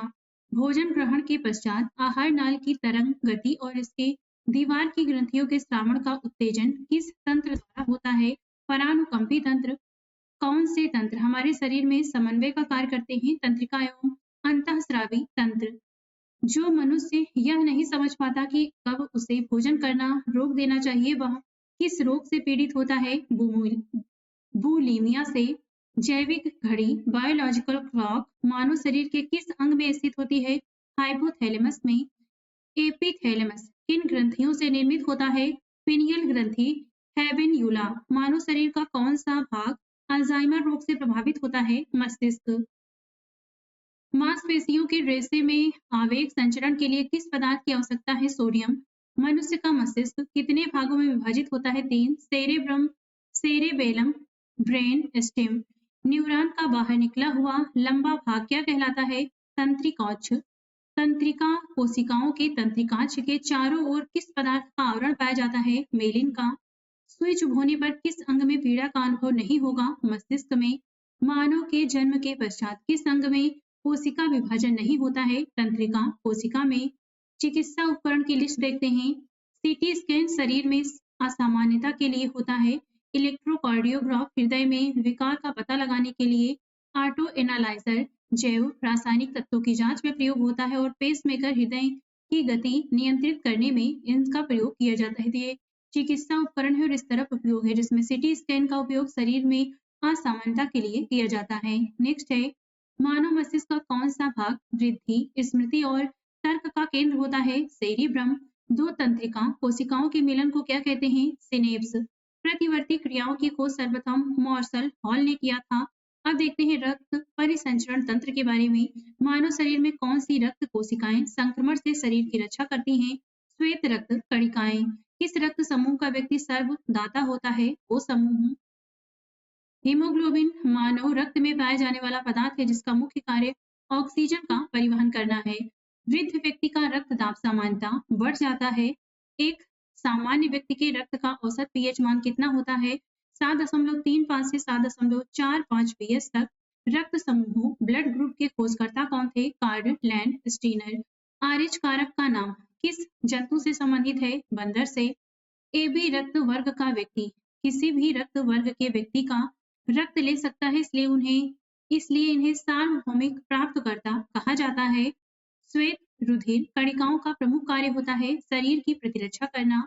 रुधिर के जमने में किस खनिज की आवश्यकता होती है? कैल्शियम की। लाल रक्त कणिकाएं शरीर के किस अंग में नष्ट होती हैं? प्लीहा में। मनुष्य का औसत रक्तचाप कितना होता है? 120/80 mmHg। रक्त किस प्रकार का ऊतक होता है? तरल संयोजी ऊतक। यदि एक पिता का रक्त वर्ग ए है और माता का रक्त वर्ग ओ है तो उनकी संतान का रक्त वर्ग कौन सा हो सकता है? तो ए अथवा ओ होगा। रुधिर प्लाज्मा में प्रतिरक्षी प्रोटीन्स किसके कारण निर्मित होते हैं? लिम्फोसाइट। दिल का दौरा पड़ने के पहले दिल का दौरा पड़ने यानी हार्ट अटैक के पहले घंटे को किस नाम से जाना जाता है? Golden hour. रुधिर में श्वेत रक्त कणिकाओं की अत्यधिक मात्रा में उपस्थिति को किस रोग के नाम से जाना जाता है? ल्यूकेमिया अथवा रक्त कैंसर। मनुष्य के शरीर में रक्त का दाब कितना होता है? वायुमंडलीय दाब से अधिक होता है। इंसुलिन नामक हार्मोन का मुख्य कार्य रक्त में शर्करा की मात्रा का नियंत्रण करना होता है। रक्त में ग्लूकोज का स्तर किसमें व्यक्त किया जाता है? मिलीग्राम प्रति डेसीलीटर में। रक्त का थक्का बनने के दौरान होने वाली अभिक्रियाएं देखते हैं। Thromboplastin plus prothrombin plus calcium से थ्रोम्बिन बनता है। थ्रोम्बिन प्लस फाइब्रिनोजेन के मिलने से फाइब्रिन बनता है। फाइब्रिन प्लस रुधिराणु से रक्त का थक्का जमता है। नेक्स्ट है, जैविक क्रिया को तेज करने में कौन सा पदार्थ उत्तरदायी होता है? एंजाइम। प्रतिजन एंटीजन एक ऐसा पदार्थ है जो प्रतिरक्षी के निर्माण को उद्दीपित करता है तथा इसकी मुख्य विशेषता प्रतिरोधियों के निर्माण को प्रेरित करना है। मनुष्य को हृदय तक पहुंचने वाली धमनियां रक्त को हृदय तक पहुंचाने वाली धमनियां क्या कहलाती हैं? हृदय धमनियां। लाल रक्त कणिकाएं आरबीसी मुख्यतः कहाँ बनती हैं? अस्थि मज्जा में। प्लाज्मा में जल का प्रतिशत कितना होता है? लगभग 90%। स्टार्च के जल अपघटन से कौन सा एंजाइम बनता है? एमाइलेज। रक्त का थक्का ब्लड क्लॉटिंग बनने में फाइब्रिनोजिन का फाइब्रिन में परिवर्तन थ्रोम्बिन एंजाइम के कारण होता है। हृदय की धड़कन नियंत्रित करने में किसकी भूमिका होती है? पोटेशियम की। एंजाइम एक प्रकार का जैव उत्प्रेरक होता है। एक धड़कन या हृदय गति की एक आवृत्ति में लगभग कितना समय लगता है? 0.8 सेकंड का। रक्त दाब का नियंत्रण किस ग्रंथि के द्वारा होता है? अधिवृक्क ग्रंथि के द्वारा। मनुष्य शरीर में खून के शुद्धिकरण की प्रक्रिया को कहते हैं डायलिसिस। हृदय के संकुचन से धमनियों की दीवारों पर पड़ने वाला दाब रुधिर दाब कहलाता है। अत्यधिक ऊंचाई पर जाने पर मानव शरीर में लाल रक्त कणिकाओं की संख्या पर क्या प्रभाव पड़ता है? लाल रक्त कणिकाओं की संख्या में वृद्धि होती है। एनीमिया रोग किस पोषक पदार्थ की कमी के कारण होता है? Folic acid. मानव शरीर की सबसे लंबी सिरा कौन सी है? ग्रेट सैफीनस सिरा पैर में उपस्थित होता है। श्वेत रक्त कणों की कितनी संख्या होने पर रक्त कैंसर होता है? 12,000 प्रति सीसी। रक्तदाब के उपचार में किस पौधे का प्रयोग किया जाता है? सर्पगंधा। मानव शरीर की सबसे बड़ी धमनी कौन सी है? महाधमनी। किस अंग को मानव शरीर का रक्त बैंक किस अंग को मानव शरीर का रक्त बैंक कहा जाता है? तो ये है प्लीहा। रक्तचाप। रक्तदाब मापने के लिए किस उपकरण का प्रयोग किया जाता है? स्फेग्नोमैनोमीटर। अशुद्ध रक्त का प्रवाह देखते हैं तो ये हृदय से महाधमनी, महाधमनी से धमनियां, फिर धमनिकाएं और फिर कोशिकाएं अंग में जाता है। नेक्स्ट है कोलेस्ट्रॉल की सामान्य सीमा मानव में कितनी होती है? 150 से 260 mg प्रति 100 ml।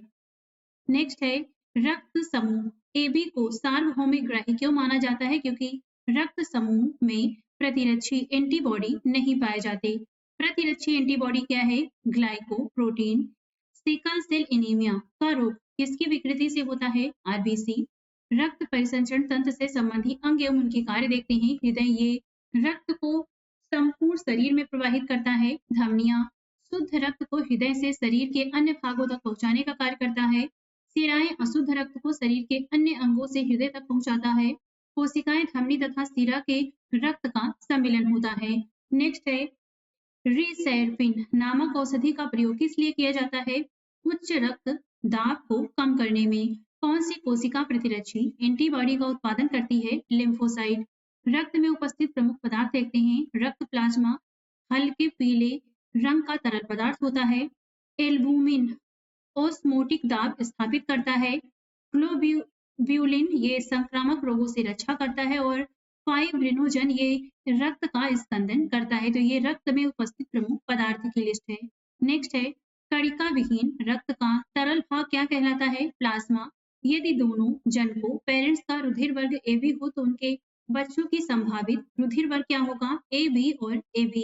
स्वस्थ मनुष्य के रक्त में प्लेटलेट्स की संख्या सामान्यतः कितनी होनी चाहिए? 1.5 लाख से लेकर 4,50,000 तक। एक वयस्क मनुष्य के रक्त में प्रति 100 मिलीलीटर में हीमोग्लोबिन की मात्रा कितनी होती है? 14.5 ग्राम। पेप्सिन, ट्रिप्सिन एवं टाइलिन एंजाइम पाचन में सहायक होते हैं। माता पिता के रक्त समूह के आधार पर बच्चों में संभावित रक्त समूह की ये लिस्ट दी गई है। तो ये लिस्ट यहाँ पर हम देख लेते हैं।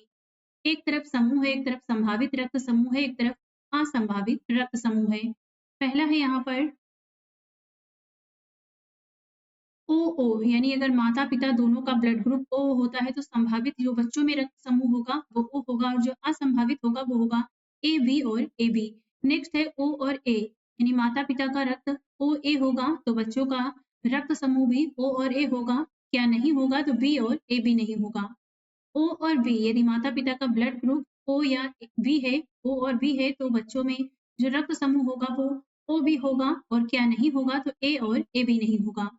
यदि माता पिता का ब्लड ग्रुप A और AB है तो बच्चों का रक्त जो समूह होगा वो होगा A और B और जो असंभावित होगा वो होगा O और AB। नेक्स्ट है AA यदि माता पिता दोनों का ब्लड ग्रुप AA है तो बच्चों में जो संभावना है ब्लड ग्रुप की वो A और O होगा, जो नहीं है वो होगा B और AB। नेक्स्ट है AB यदि माता पिता का ब्लड ग्रुप A और B है तो बच्चों का होगा A, B, O और AB।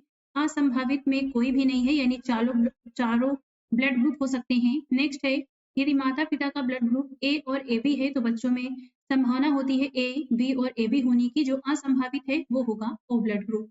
नेक्स्ट है BB यदि माता पिता का ब्लड ग्रुप B और B है तो संभावित रक्त समूह होगा B और O और असंभावित A और AB होगा। नेक्स्ट है B और AB यदि माता पिता का ब्लड ग्रुप B और AB है तो जो संभावित है वो होगा A, B और AB, जो असंभावित है वो होगा O। यदि माता पिता का ब्लड ग्रुप AB है तो बच्चों में होगा A, B और AB और जो असंभावित है वो होगा O। तो यहाँ पर हमने लिस्ट देखी है माता पिता के रक्त समूह के आधार पर बच्चों में संभावित रक्त समूह की। नेक्स्ट है सामान्य रूप से लाल रक्त कणिकाओं की आयु कितनी होती है? 100 से लेकर 120 दिन तक। रक्त में ग्लूकोज की मात्रा में वृद्धि को क्या कहते हैं? हाइपरग्लाइसीमिया। रक्त संबंधी समस्याएं देखते हैं। उच्च रक्तदाब से हाइपरटेंशन होता है। निम्न रक्तदाब से हाइपोटेंशन होता है। हीमोफीलिया से आघात से रक्तस्राव होता है और अरक्तता से हीमोग्लोबिन की कमी होती है। ये नेक्स्ट है धमनियां हृदय से ऑक्सीजन युक्त रुधिर को शरीर के विभिन्न अंगों में ले जाती हैं। अब देखते हैं अंतःस्रावी ग्रंथियां एवं हार्मोन के बारे में। दुग्ध निष्कासन हार्मोन ऑक्सीटोसिन का स्राव कौन सी ग्रंथि करती है? पीयूष ग्रंथि। माँ और शिशु के मध्य गले लगना या चूमना किस हार्मोन के स्रावण को प्रेरित करता है? ऑक्सीटोसिन। मानव शरीर में परावटु ग्रंथि से स्रावित होने वाला परावटु हार्मोन रक्त में कैल्शियम और फॉस्फेट की मात्रा विनियमित करता है। किस हार्मोन में आयोडीन उपस्थित होता है? थायरॉक्सिन। इंसुलिन हार्मोन किस अंग से स्रावित होता है? अग्नाशय से। मनुष्य में पित्त का निर्माण यकृत लीवर में होता है तथा पित्त का संचय पित्ताशय में होता है। थायराइड ग्रंथि को थायरॉक्सिन स्रावित करने के लिए उत्तेजित करने वाला अंतःस्रावी हार्मोन कौन सा है? तो ये है TSH थायराइड स्टिमुलेटिंग हार्मोन। लड़ो और उड़ो फाइट एंड फ्लाई के नाम से किस हार्मोन को जाना जाता है? एड्रीनेलिन को। मानव शरीर का सामान्य तापमान कितना होता है? 98.6 डिग्री फ़ारेनहाइट 37 डिग्री सेल्सियस। शरीर में अतिरिक्त ग्लूकोज ग्लाइकोजन में परिवर्तित होकर यकृत में संरक्षित रहता है। शरीर में कौन सी ग्रंथियां वाहिनीहीन हैं? अंतःस्रावी ग्रंथियां। पशुओं के थनों में दूध उतारने के लिए किस हार्मोन का इंजेक्शन लगाया जाता है? ऑक्सीटोसिन हार्मोन का। मनुष्य में मधुमेह डायबिटीज रोग किस हार्मोन की कमी से होता है? इंसुलिन। आग्नाशय को पाचक रस के उत्पादन के लिए उत्तेजित करने वाला हार्मोन कौन सा है? सीक्रेटिन। यदि आग्नाशय में कोई विकार उत्पन्न हो जाए तो इंसुलिन और ग्लूका ग्लूकागॉन का निर्माण नहीं होगा। कौन सी ग्रंथि वृद्धि हार्मोन का रिसाव करती है? तो ये है पीयूष ग्रंथि। मानव शरीर में सबसे छोटी अंतःस्रावी ग्रंथि कौन सी है? पीयूष ग्रंथि। हार्मोन की अनियमितता के कारण होने वाला रोग को क्या कहा जाता है? कार्यात्मक रोग। अब देखते हैं मानव हार्मोन तथा उनकी भूमिका। सोमेटोस्टेटिन ये वृद्धि हार्मोन के स्रावण को रोकता है। ऑक्सीटोसिन व पिटोसिन ये प्रसव के समय गर्भाशय के फैलाव एवं संकुचन को प्रेरित करता है। स्तन ग्रंथियों से दुग्ध स्रावण को प्रेरित करता है। नेक्स्ट है मेलाटोनिन, यह सोने जागने के चक्र को नियंत्रित करता है। नेक्स्ट है एड्रीनेलिन या फिर एपिनेफ्रिन, ये हृदय स्पंदन रुधिर दबाव व श्वसन का नियमन करता है। शरीर को युद्ध या पलायन के लिए तैयार करता है। नेक्स्ट है एस्ट्रोजन, स्त्रियों में सहायक प्रजनन अंगों की वृद्धि व विकास के लिए होता है और स्त्रियों में द्वितीयक लैंगिक लक्षणों के विकास के लिए। नेक्स्ट है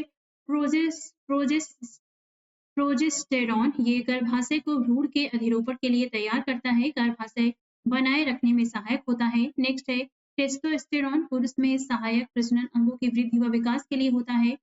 पुरुष द्वितीयक लैंगिक लक्षणों के विकास के लिए और पेशियों के विकास में सहायक होता है। नेक्स्ट है रेनिन, ये एल्डोस्टेरॉन के श्रावण को प्रेरित करता है। प्लाज्मा प्रोटीन एंजियोटेंसिनोजन को एंजीटेंसिन में तोड़ता है जो हृदय की स्पंदन दर को बढ़ाता है। तो यहाँ पर हमने देखा है प्रमुख जो मानव हार्मोन है तथा उनकी कुछ भूमिकाएं। नेक्स्ट है एड्रीनेलिन, हार्मोन के स्रावित होने से हृदय गति बढ़ जाती है तथा उत्तेजना का अनुभव होता है। किस ग्रंथि को मास्टर ग्रंथि भी कहा जाता है? पीयूष ग्रंथि को। वैसोप्रेसिन हार्मोन की कमी से कौन सा रोग हो जाता है? डाययूरेसिस। स्तनधारियों में दुग्ध स्राव को कौन से हार्मोन उत्तेजित करते हैं? ऑक्सीटोसिन एवं प्रोलैक्टिन। पैरोटिक ग्रंथि कहाँ पाई जाती है? कान के नीचे। मानव शरीर में सबसे बड़ी अंतःस्रावी ग्रंथि कौन सी है? थायराइड ग्रंथि। थाइमस ग्रंथि द्वारा उत्पन्न होने वाला हार्मोन है थाइमोसिन। गर्भ निरोधक दवाई के रूप में किस हार्मोन की गोलियां दी जाती हैं? एस्ट्रोजन। पीयूष ग्रंथि किस अंग में पाई जाती है? मस्तिष्क में। कौन सी ग्रंथि अंतः एवं बाह्य स्रावी दोनों प्रकार की है? आग्नाशय। कौन सा वर्णक मानव की त्वचा को रंग प्रदान करता है? मेलानिन। कौन सी ग्रंथि मानव शरीर के तापमान को नियंत्रित करने में सहायता प्रदान करती है? Hypothalamus thyroid. एक तरफ ग्रंथि दी गई है, एक तरफ हार्मोन है। आग्नाशय से स्रावित होता है ग्लूकैगॉन हार्मोन, पीयूष से थायराइड उद्दीपक हार्मोन, अधिवृक्क से स्रावित होता है? कोर्टिसोल और वृक्क से विटामिन डी। तो एक तरफ हार्मोन है, एक तरफ ग्रंथि देखा है हमने। नेक्स्ट है मनुष्य के नवजात शिशु को मनुष्य के नवजात शिशु को स्तन ग्रंथि से निकले पहले स्राव को पिलाया जाता है जिसे कोलोस्ट्रम कहते हैं। कोलोस्ट्रम शिशु के लिए किस प्रकार लाभदायक है? यह शिशु को रोग प्रतिरोधक शक्ति प्रदान करता है। इंसुलिन में कौन सी धातु मौजूद होती है? जस्ता। मानव शरीर का कौन सा हार्मोन रक्त के फॉस्फेट व कैल्शियम को नियंत्रित करता है? पारावटु।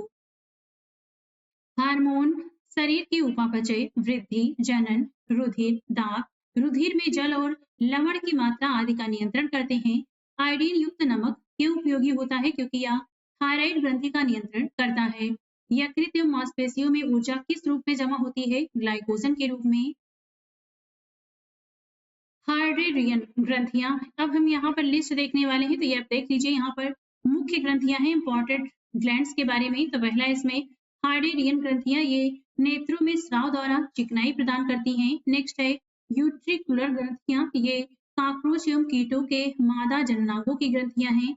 नेक्स्ट है आंत ग्रंथियां, कशेरुकी प्राणियों की आंतों में स्थित होती हैं। नेक्स्ट है श्लेष्म ग्रंथियां, ये मेढक की त्वचा में म्यूकस का स्राव करते हैं। नेक्स्ट है ब्रूनर्स ग्रंथियां, ये कशेरुकी प्राणियों की ग्रहणी में रक्षक प्रति अम्ल का स्राव करती हैं। नेक्स्ट है प्रोस्टेट ग्रंथियां, स्तनियों एवं केचुओं के नर जननांगों की सहायक ग्रंथियां होती हैं। नेक्स्ट है काउपर ग्रंथियां, स्तनियों के नर जननांगों की सहायक ग्रंथियां हैं ये। नेक्स्ट है वाइटेलाइन ग्रंथियां, ये प्लेटीहेल्मिन्थेस प्राणियों के जननांगों में पाई जाती हैं। नेक्स्ट है फीमोरल ग्रंथियां, ये सरीसृप जंतुओं की जंघाओं पर पाई जाती हैं। नेक्स्ट है वसा ग्रंथियां, ये स्तनियों की त्वचा में पाई जाती हैं। नेक्स्ट है श्वेत ग्रंथियां, स्तनियों की त्वचा में पसीने की ग्रंथियां होती हैं। नेक्स्ट है स्वेमरेडन ग्रंथियां, मेढक के कशेरुक स्तंभ के दोनों ओर स्थित होती हैं। नेक्स्ट है स्तन ग्रंथियां, स्तनियों में दूध का स्राव करती हैं। नेक्स्ट है सेरुमिनस ग्रंथियां, स्तनियों की कर्ण गुहा से मोम के समान पदार्थ का स्राव करती हैं। नेक्स्ट है लैक्राइमल ग्रंथियां, ये नेत्रों में उपस्थित होती हैं। नेक्स्ट है डीप ग्रंथियां, ये संयुक्त नालाकार ग्रसनीय ग्रंथियां जो म्यूकस लेस्मा स्रावित करती हैं। नेक्स्ट है हाशीमोटो रोग, हाशीमोटो रोग में शरीर स्वतः थायराइड ग्रंथि को नष्ट कर देता है, इसलिए इसे थायराइड की आत्महत्या कहते हैं। नेक्स्ट है अब देखते हैं रोग एवं उपचार के बारे में। पानी से भय, हाइड्रोफोबिया नामक बीमारी किसके द्वारा उत्पन्न होती है? विषाणु के द्वारा। मस्तिष्क तथा मेरुरज्जु पर चढ़ी झिल्ली में सूजन आ जाना किस रोग का लक्षण है? मेनिंजाइटिस। शिशुओं में अतिसार, डायरिया का क्या कारण होता है? रोटावायरस। वातोत्माद हिस्टीरिया नामक रोग सामान्यतः युवा महिलाओं को प्रभावित करता है। अंधबिंदु या पीत बिंदु आंख के किस भाग में पाए जाते हैं? दृष्टिपटल में। आंख में प्रकाश तरंगे किस स्थान पर स्नायु उद्योगों में परिवर्तित होती हैं? दृष्टिपटल में। सिलिकोसिस रोग किस अंग से संबंधित है? फेफड़े से। ट्रिपल एंटीजन वैक्सीन नवजात शिशुओं को कुकर खांसी, टिटनेस और डिप्थीरिया रोगों से प्रतिरक्षित करने के लिए लगाई जाती है। मलेरिया रोग किस जीव का कारण होता है? प्रोटोजोआ। भोजन विषाक्तता किस जीवाणु के कारण उत्पन्न होती है? Salmonella bacilli. मम्स, रेबीज एवं हर्पीज आदि विषाणु जनित रोगों के समूह में आते हैं। जल में किसकी अधिकता के कारण इटाई रोग होता है? तो ये है कैडमियम। फेनिल कीटोन्यूरिया रोग किससे संबंधित है? मानसिक जड़ता से। पोटेशियम अल्पता किससे संबंधित है? तो ये निम्न रक्तचाप से संबंधित है। आनुवंशिक रोग लिंग संलग्न है। Royal haemophilia. भारत में मलेरिया के 65% रोगियों के लिए पीवाई वैक्स परजीवी उत्तरदायी है। हीमोफीलिया एक आनुवंशिक विकार है जिससे रक्त का स्कंदन नहीं होता है। खसरा की बीमारी होती है वायरस से। डेंगू बुखार होने पर मानव शरीर में किसकी कमी होने लगती है? प्लेटलेट्स की। मलेरिया से कौन सा अंग प्रभावित होता है? प्लीहा।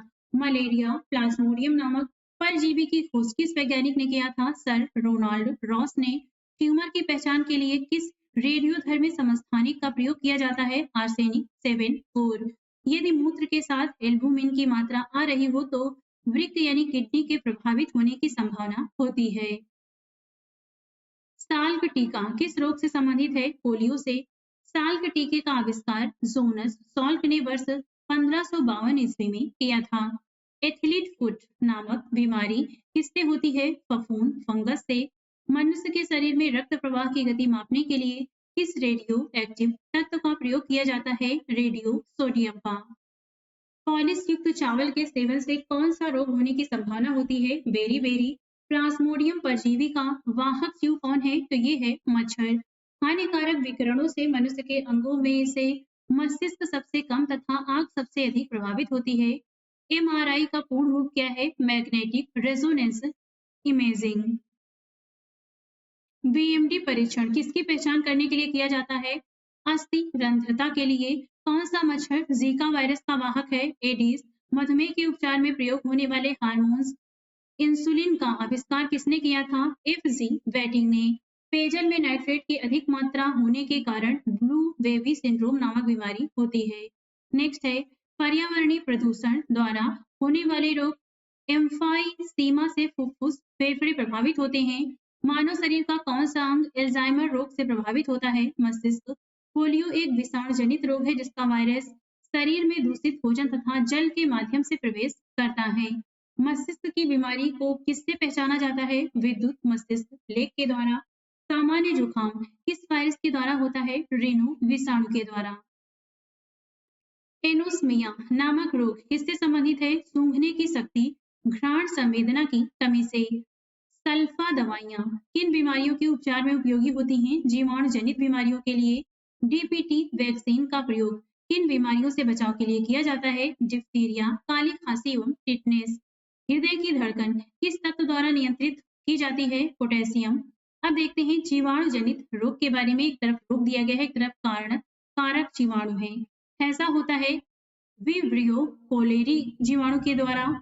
डिप्थीरिया होता है कॉरिन बैक्टीरियम डिप्थेरियाई जीवाणु के द्वारा। क्षय रोग होता है माइको बैक्टीरियम ट्यूबरकुलोसिस जीवाणु के द्वारा। कोढ़ होता है माइको बैक्टीरियम लेप्रोसी जीवाणु के द्वारा। टिटनेस होता है क्लॉस्ट्रीडियम टिटेनी जीवाणु के द्वारा। टाइफाइड होता है साल्मोनेला टाइफोसा जीवाणु के द्वारा। प्लेग होता है पास्चुरेला पेस्टिस जीवाणु के द्वारा। काली खांसी होती है बोर्डीजेला परटूसिस जीवाणु के द्वारा। निमोनिया होता है डिप्लोकोकल न्यूमोनी जीवाणु के द्वारा। गोनोरिया गोनोरिया होता है निसेरिया गोनोरहोई जीवाणु के द्वारा।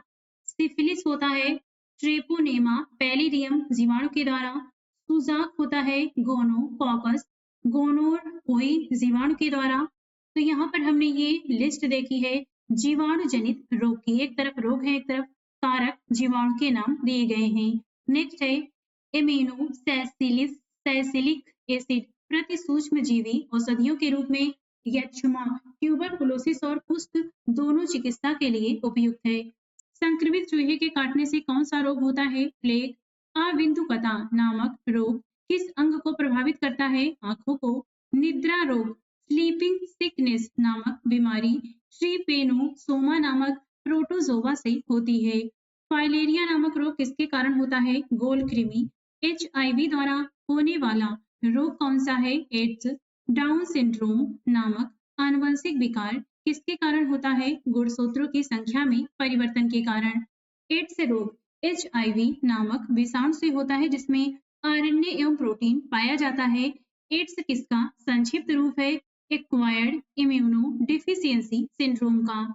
एड्स वायरस एसटीएलवी थर्ड की खोज किसने किया था? तो ये है रॉबर्ट गेलो। एड्स के उपचार के लिए सबसे उपयुक्त दवाई कौन सी थी? तो ये है ज़िडोवुडिन एज़िडोथाइमिडिन। जापानी इंसेफेलाइटिस बीमारी विषाणु के कारण फैलती है। इसके उन्मूलन के लिए सूरों को मानव रिहायशी क्षेत्र से दूर रखना आवश्यक है। एलिसा परीक्षण किस रोग की पहचान के लिए किया जाता है? एड्स के लिए। थैलेसीमिया के रोगी में शरीर किसके संश्लेषण की क्षमता नहीं रखता है? हीमोग्लोबिन। स्त्रियों की तुलना में पुरुष वर्णांधता से अधिक प्रभावित होते हैं। उनमें केवल एक एक्स क्रोमोसोम पाया जाता है। एड्स, छोटी माता एवं गलसुआ तीनों संक्रामक बीमारियां हैं। एफ्लाटॉक्सिन खाद्य विषाक्तन द्वारा कौन सा अंग प्रभावित होता है? यकृत। रोगों की प्रकृति, लक्षणों एवं कारणों का अध्ययन रोग विज्ञान कहलाता है। ब्राइट्स रोग से शरीर का कौन सा अंग प्रभावित होता है? गुर्दा। इंटरफेरॉन का प्रयोग किसके नियंत्रण के लिए किया जाता है? कैंसर। सिलिकोसिस क्या है? फेफड़ों से संबंधित रोग है। मक्का में सफेद कली किस तत्व की कमी से होता है? जिंक। सफेद किड्स किस फसल का रोग है? सरसों का। पायरिला किस फसल में लगने वाला कीट है? गन्ना। भिंडी में पीत वर्ण सिरा रोग किस कारण होता है? सफेद मक्खी से। खसरा रोग को एंटीबायोटिक्स द्वारा ठीक नहीं किया जा सकता। गामा ग्लोबुलिन इंजेक्शन का प्रयोग किस रोग के उपचार के लिए किया जाता है? हेपेटाइटिस। रानीखेत रोग किससे संबंधित है? मुर्गियों से। गेहूं में होने वाले दो प्रमुख कवक रोग कौन से हैं? काला हिट और स्मट। धान का टुगरो विषाणु किसके द्वारा प्रसारित होता है? हरी पत्ती के खुद के द्वारा। बर्ड फ्लू H5N1 इन्फ्लुएंजा विषाणु के कारण होता है। बीसीजी का टीका नवजात शिशु को कब लगाया जाता है? जन्म के तुरंत बाद। यकृत शोथ कैसा रोग है? विषाणु जनित रोग। रोगों के संचरण के लिए उत्तरदायी कीटों को क्या कहते हैं? वेक्ट। थैलेसीमिया एक आनुवंशिक बीमारी है। यह किसको प्रभावित करता है? रुधिर ब्लड को। पशुओं में प्रोटोजोआ जनित रोग देखते हैं। एक तरफ रोग का नाम है, एक तरफ रोग के लक्षण है। कॉक्सीडियोसिस ये रक्तस्रावी आंत्रशोथ और खूनी पेचिश इससे होता है। बबेसियसिस से तीव्र ज्वर आता है, रक्त अलाप्तता होता है। थीलेरियोसिस से ये इसमें तीव्र जल होता है, बाह्य लसिका ग्रंथियों में सूजन आता है। नेक्स्ट है एनाप्लाज्मोसिस, इसमें लाल रक्त कणों का विनाश होता है। नेक्स्ट है ट्रिप्नोसोमियासिस, इसमें ज्वर होता है और रक्त से संबंधित है ये।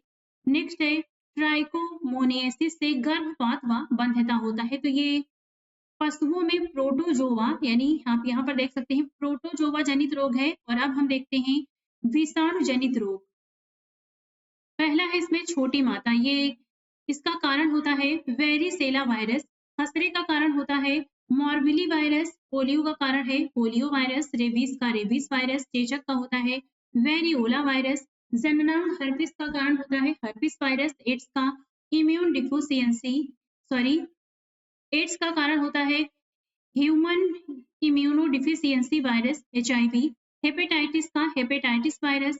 इन्फ्लुएंजा का मिक्सो वायरस इन्फ्लुएंजाई। गलसुआ का कारण होता है मम्स वायरस। जेनाइटल हर्पिस का होता है सिमलैक्स वेजिनेलिस वायरस। डेंगू का होता है डेंगू वायरस। और कोविड-19 होता है कोरोना वायरस के कारण। तो यहाँ पर ये लिस्ट है विषाणु जनित रोगों की। ग्लाइकोमा किस अंग का रोग होता है? नेत्र का। पोलियो माइलेटाइस रोग किससे फैलता है? विषाणु से। रक्त में RH क्या है? तो ये प्रतिजन होता है। टिक्का रोग किसमें होता है? मूंगफली में। हाइड्रोफोबिया रोग मुख्यतः किस जीवाणु के कारण उत्पन्न होता है? Rabies virus. खसरा किस संक्रमण के कारण होता है? विषाणु। जंतुओं में होने वाली फूट एंड माउथ रोग किसके कारण उत्पन्न होती है? विषाणु। वृक्षों की छालों पर उगने वाले कवक कहलाते हैं कोर्टिकोलस। खैरा रोग किसके कारण होता है? जस्ता की कमी के कारण। चाय में लाल रस्ट रोग किसके कारण होता है? हरे शैवाल। नींबू का कैंकर रोग किसके कारण होता है? जीवाणु। पचे हुए भोजन में मौजूद विषैले पदार्थ का कौन सा रंग चूषण करता है? यकृत। काला जार का संचार किससे होता है? सिकता मच्छी। काली खांसी से बचाव के लिए पशुओं को कौन सा टीका लगाया जाता है? DP टीका। बी कोशिका कोशिका के बाहर आक्रमणकारियों को नष्ट करती है, जबकि टी कोशिका संक्रमित कोशिकाओं को नष्ट करती है। अब देखते हैं प्रोटोजोआ जनित रोग। इस तरफ रोग है, इस तरफ कारण प्रोटोजोआ है। मलेरिया होता है प्लाज्मोडियम वाइवैक्स प्रोटोजोआ के कारण। अमीबिएसिस रोग होता है एंटमीबा सिम्प्लेक्स प्रोटोजोआ के कारण। काला आजार होता है लीशमैनिया बालू मक्खी के काटने से, ये लीशमैनिया प्रोटोजोआ के कारण। पायरिया होता है एंटमीबा जिंजिबेलिस प्रोटोजोआ के कारण। और सोने की बीमारी होती है ट्रिप्नोसोमा प्रोटोजोआ के कारण। ये प्रोटोजोआ जनित रोग हैं। नेक्स्ट है फुफ्फुस धूलिमयता से कोयला खनन उद्योगों में कार्यरत श्रमिक रोगग्रस्त होते हैं। अब देखते हैं कृमि जनित रोगों को एक तरफ यहाँ पर रोक दिया गया है, एक तरफ कारण कृमि है। पहला है फाइलेरियसिस, इसका कारण होता है वूचे वूचेरेरिया वैक्रोफ्टाई बुर्गिया टिमोरी। नेक्स्ट है टीनियसिस, इसका कारण होता है टीनिया सोलियम कृमि। नेक्स्ट है एस्कोरियसिस, इसका कारण होता है इसके एस्केरिस लुम्ब्रिकाइटिस। तो ये कृमि जनित रोग हैं। अब देखते हैं कवक जनित रोग। एथलीट फुट का कारण होता है ट्राइकोफाइटोन माइक्रोस्पोरम। खास स्कैबिस का होता है स्केरस स्कैबिस। दांत का रिंगवर्म का कारण होता है ट्राइकोफाइटोन और एपिडर्मोफाइटोन। नेक्स्ट अब हम देखते हैं पौधों में लगने वाले महत्वपूर्ण रोगों के बारे में। पहले देखते हैं कवक जनित पादप रोग और रोगकारी कवक। पहला है आलू का पहला है आलू का विलंबित अंगकारी रोग। ये होता है फाइटोफथोरा इन्फेस्टन्स कवक के कारण। आलू का पूर्व अंगमारी होता है आल्टरनेरिया सोलनी कवक के कारण। नेक्स्ट है मूंगफली का टिक्का रोग। ये होता है सर्कोस्पोरा पर सोनेटा कवक के कारण। गन्ने का लाल विगलन होता है कोले कोलेटो ट्राइकम फाल केटम कवक के कारण। गेहूं का काला कीट रोग होता है फॉक्सीनिया ग्रेमिनिस ट्रीटिसी कवक के कारण। गेहूं का स्लथ कंड रोग होता है अस्टिलेगो ट्रीटिसी कवक के कारण। गेहूं का चूर्ण आसिता रोग होता है इरिसाइफी ग्रेमिनिस फंगस के कारण। क्रूसीफिर का सफेद कीट रोग होता है एल व्यूगो कैंडिडा फंगस के कारण। बाजरा का मृदुरो मेल आसिता रोग होता है स्केलेरो स्पोरा ग्रेमिनी कोला फंगस के कारण। क्रूसीफिर का मृदुरो मेल आसिता रोग होता है पेरोनोस्पोरा पैरासाइटिका कवक के कारण। बाजरे का इरगाट रोग होता है क्लेवीसेप्स स्विफॉर्सिस कवक के कारण। आलू का वाट रोग होता है सिनक्रिटियम इंडोबायोटिकम कवक के कारण। बाजरे का ग्रीन ईयर रोग होता है स्केलेरोस्पोरा ग्रेमी कोला कवक के कारण। राई का इरगॉट रोग होता है क्लेवीसेप्स परपुरिया कवक के कारण। नेक्स्ट है brown leaf spot of rice. ये होता है हेलमिंथोस्पोरियम ओराइजी कवक के कारण। तो यहाँ पर हमने ये लंबी सी लिस्ट देखी है कवक जनित पादप रोग और रोगकारी कवक के बारे में। नेक्स्ट है अब देखते हैं विषाणु जनित पादप रोग और रोगकारी विषाणु के बारे में। पहला है तंबाकू का मोजेक रोग। ये होता है टोबैको मोजेक वायरस के कारण। आलू का मोजेक रोग होता है पोटैटो वायरस वाई के कारण। बंकी टॉफ ऑफ बनाना, ये होता है बनाना वायरस 1 के कारण। फूल गोभी का मोजेक रोग होता है फूल गोभी मोजेक वायरस के कारण। गाजर का लाल पत्ती रोग होता है गाजर लाल पत्ती वायरस के कारण। तो ये लिस्ट है विषाणु जनित पादप रोग की। नेक्स्ट है अजैविक पादप रोग की लिस्ट देखते हैं जो कि अजैविक होते हैं। पहला है नींबू में डाइबैक, ये कॉपर की कमी से होता है। आंवले में आंतरिक निक्रोसिस बोरान की कमी से होता है। नींबू में लिटिल लीफ, ये कॉपर की कमी से होता है। आम में लिटिल लीफ जस्ते की कमी से होता है। मटर में मांस रोग मैग्नीज की कमी से होता है। धान में खैरा रोग जस्ते की कमी से होता है। फूल गोभी में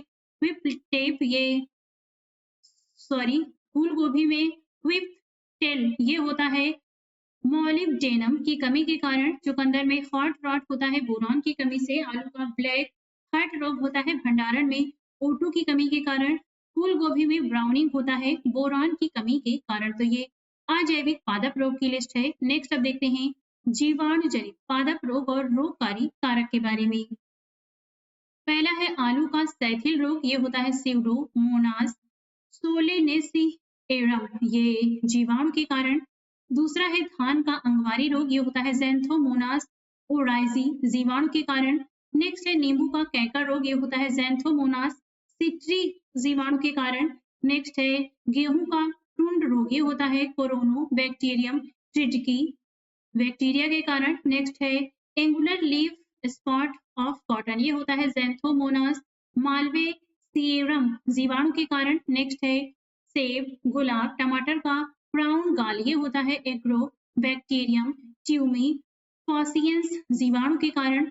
आलू का स्कैब होता है स्ट्रेप्टोमाइसिस स्केब्सी जीवाणु के कारण। तंबाकू का सैथिल रोग होता है स्यूडोमोनास सोलेनेसियरम जीवाणु के कारण। टमाटर का सैथिल रोग होता है स्यूडोमोनास सोले सोलेनेसियरम जीवाणु के कारण। तो यहाँ पर हमने ये लिस्ट देखी है जीवाणु जनित पादप रोग और रोगकारी कारक के बारे में। अब देखते हैं विविध मिससेलेनियस के अंतर्गत कुछ महत्वपूर्ण पॉइंट को। आनुवंशिक विज्ञान का जनक किसे कहा जाता है? Gregor John Mendel. एलोसा एक जलीय फर्न है जो जैव उर्वरक के रूप में प्रयोग किया जाता है क्योंकि यह नील हरित शैवाल का सहचारी है। आनुवंशिकता की इकाई को क्या कहते हैं? जीन। सोयाबीन में नाइट्रोजन स्थिरीकरण के लिए किस बैक्टीरिया का प्रयोग होता है? राइजोबियम। जैवो निकम का मेंडल ने अपने वंशागत नियमों को प्रतिपादित करने के लिए किस पौधे पर प्रयोग किया था? मटर के पौधे पर। डीएनए में पाया जाने वाला टायरोसिन यौगिक एमिनो अम्ल का निर्माण नहीं करता है। जैव उर्वरक के रूप में किन सूक्ष्म जीवों का प्रयोग होता है? साइनो बैक्टीरिया का। जीवों में आनुवंशिक लक्षण किसके माध्यम से संतानों में जाते हैं? क्रोमोसोम द्वारा। पुरुष सेक्स हार्मोन कौन सा है? टेस्टोस्टेरोन। कौन सी ग्रंथि को एक विशेष हार्मोन का स्राव करने के लिए आयोडीन की आवश्यकता होती है जिसकी कमी से घेंघा रोग होता है? तो ये है थायराइड। प्राणियों में आहार श्वसन और संश्लेषण उपापचय के 3 प्रमुख गुण हैं। स्वेद वाष्पन की क्रिया किससे संबंधित है? ऊष्मा शोषक क्रिया से। कोलेस्ट्रॉल क्या है? तो जंतु वसा में उपस्थित वसी एल्कोहल। कार्बन डेटिंग विधि का प्रयोग किसकी आयु निर्धारण हेतु किया जाता है? जीवाश्मों फॉसिल्स की। प्रथम डायनोसोरियम केंद्र कहाँ स्थापित किया गया था? हैदराबाद में।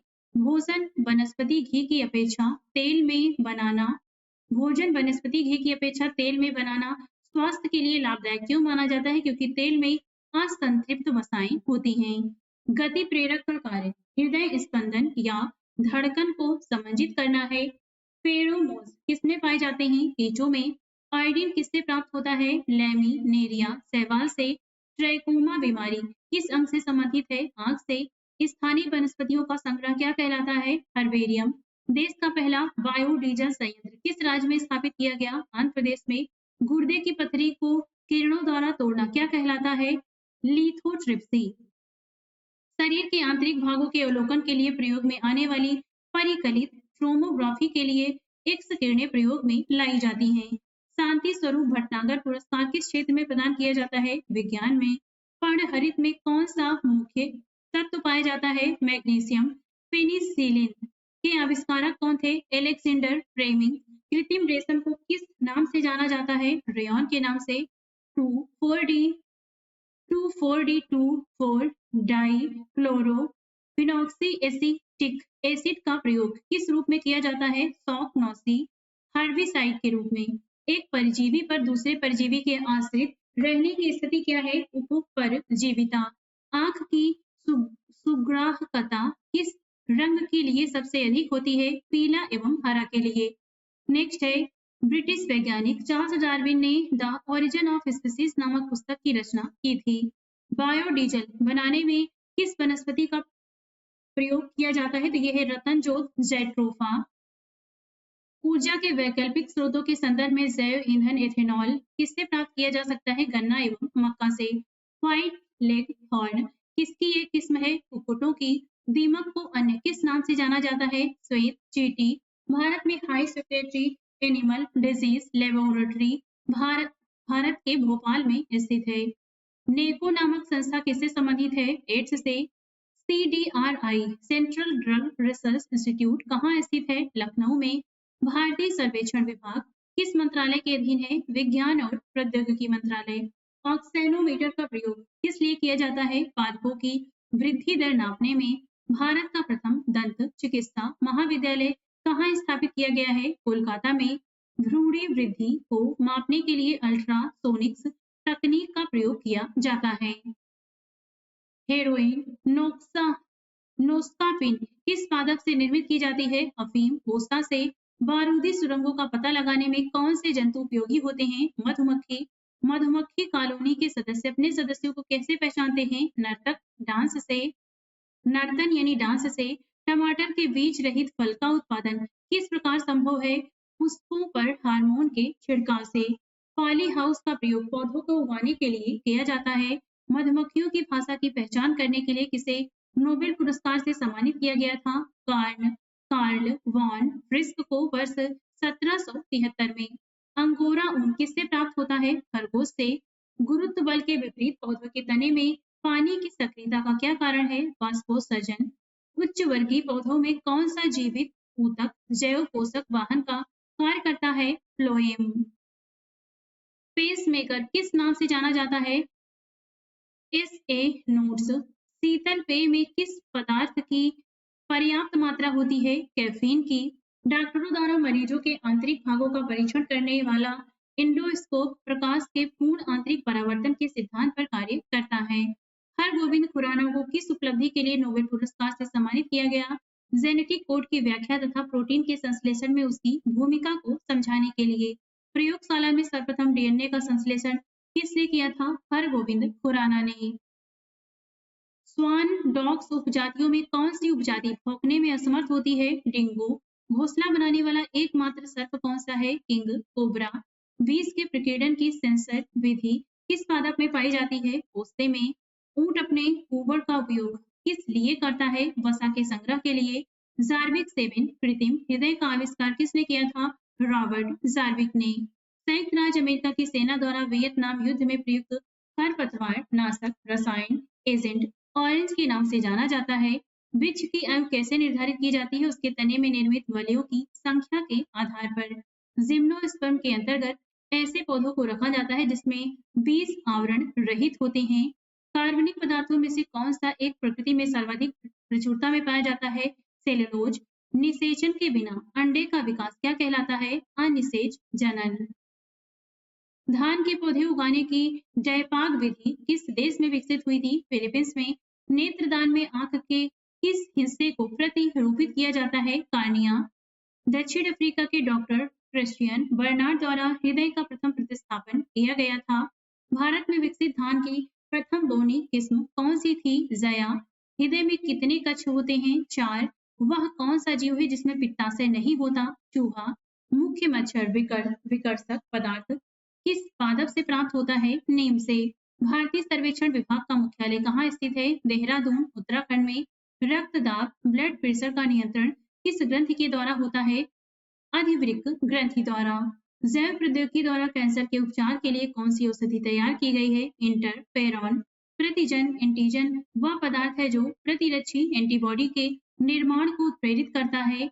पशु का तापक्रम किस यंत्र से मापा जाता है? Veterinary thermometer. लोही। लोही किस जंतु अथवा पादप की नस्ल होती है? भेड़ की।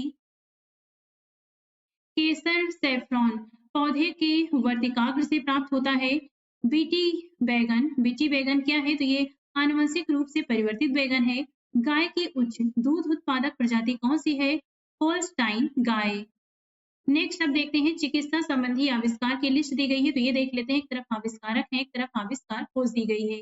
विटामिन की खोज किया था फंक ने, विटामिन ए की मैकुलन ने, विटामिन बी की मैकुलन ने, विटामिन सी की खोज किया होलकट ने, विटामिन डी की हॉपकिंस ने, सल्फर ड्रग की खोज किया था गेरहर्ड डुमैक ने, स्ट्रेप्टोमाइसिन की खोज किया सेल्मन वक्समैन अब्राहम ने, हृदय प्रत्यारोपण को पहली बार किया था क्रिश्चियन बर्नार्ड ने, होम्योपैथी की खोज किया हैनीमैन ने, मलेरिया परजीवी व चिकित्सा की खोज किया रोनाल्ड रॉस ने, पेचिस तथा प्लेग की चिकित्सा की खोज किया किटाजाटो ने, लिंग हार्मोन की खोज किया स्टेनॉच ने, ओपन हार्ट सर्जरी किया था वाल्टन लेलेहल ने, गर्भ निरोधक गोलियों की खोज किया था पिनकस ने। नेक्स्ट है, एक तरफ हम आविष्कार खोज देख रहे हैं, एक तरफ उनके आविष्कारक हैं। नेक्स्ट है इसमें प्रथम परख नली शिशु के आविष्कारक हैं, तो ये हैं एडवर्ड्स एवं स्टेप्टो। इलेक्ट्रोकार्डियोग्राफ के आविष्कारक है विलियम इंथोवेन। एंटीजन के आविष्कारक है लैंड स्टीनर। आरएनए के हैं फ्रेडरिक मिसर और डीएनए के आविष्कारक है जेम्स वाटसन तथा क्रिक। इंसुलिन के आविष्कारक हैं फ्रेडरिक ग्रांट वेटिंग। क्लोरोफॉर्म के आविष्कारक हैं हैरिसन तथा सिम्पसन। चेचक के टीके के हैं एडवर्ड जेनर। टेरामाइसिन के आविष्कारक हैं फेनेल टीबी बैक्टीरिया के आविष्कारक हैं रॉबर्ट कोच। पोलियो वैक्सीन के हैं जोनास सॉल्क। वीसीजी के आविष्कारक हैं कैलमेज व कैमिली गुएरिन। बैक्टीरिया के हैं लेवेनहॉक। रक्त समूह के हैं कॉर्लैंड स्टीनर। धान की फसल में नील हरित शैवाल का प्रयोग जैव उर्वरक के रूप में नाइट्रोजन की आपूर्ति के लिए किया जाता है। तो आज इस वीडियो में बस इतना ही। इस बुक में दिए गए बाकी के टॉपिक से संबंधित वीडियोस देखने के लिए आप हमारे चैनल की प्लेलिस्ट में जाके वहां से बाकी की वीडियोस देख सकते हैं और ऐसी वीडियो देखने के लिए हमारे चैनल को लाइक शेयर और सब्सक्राइब भी करते रहें।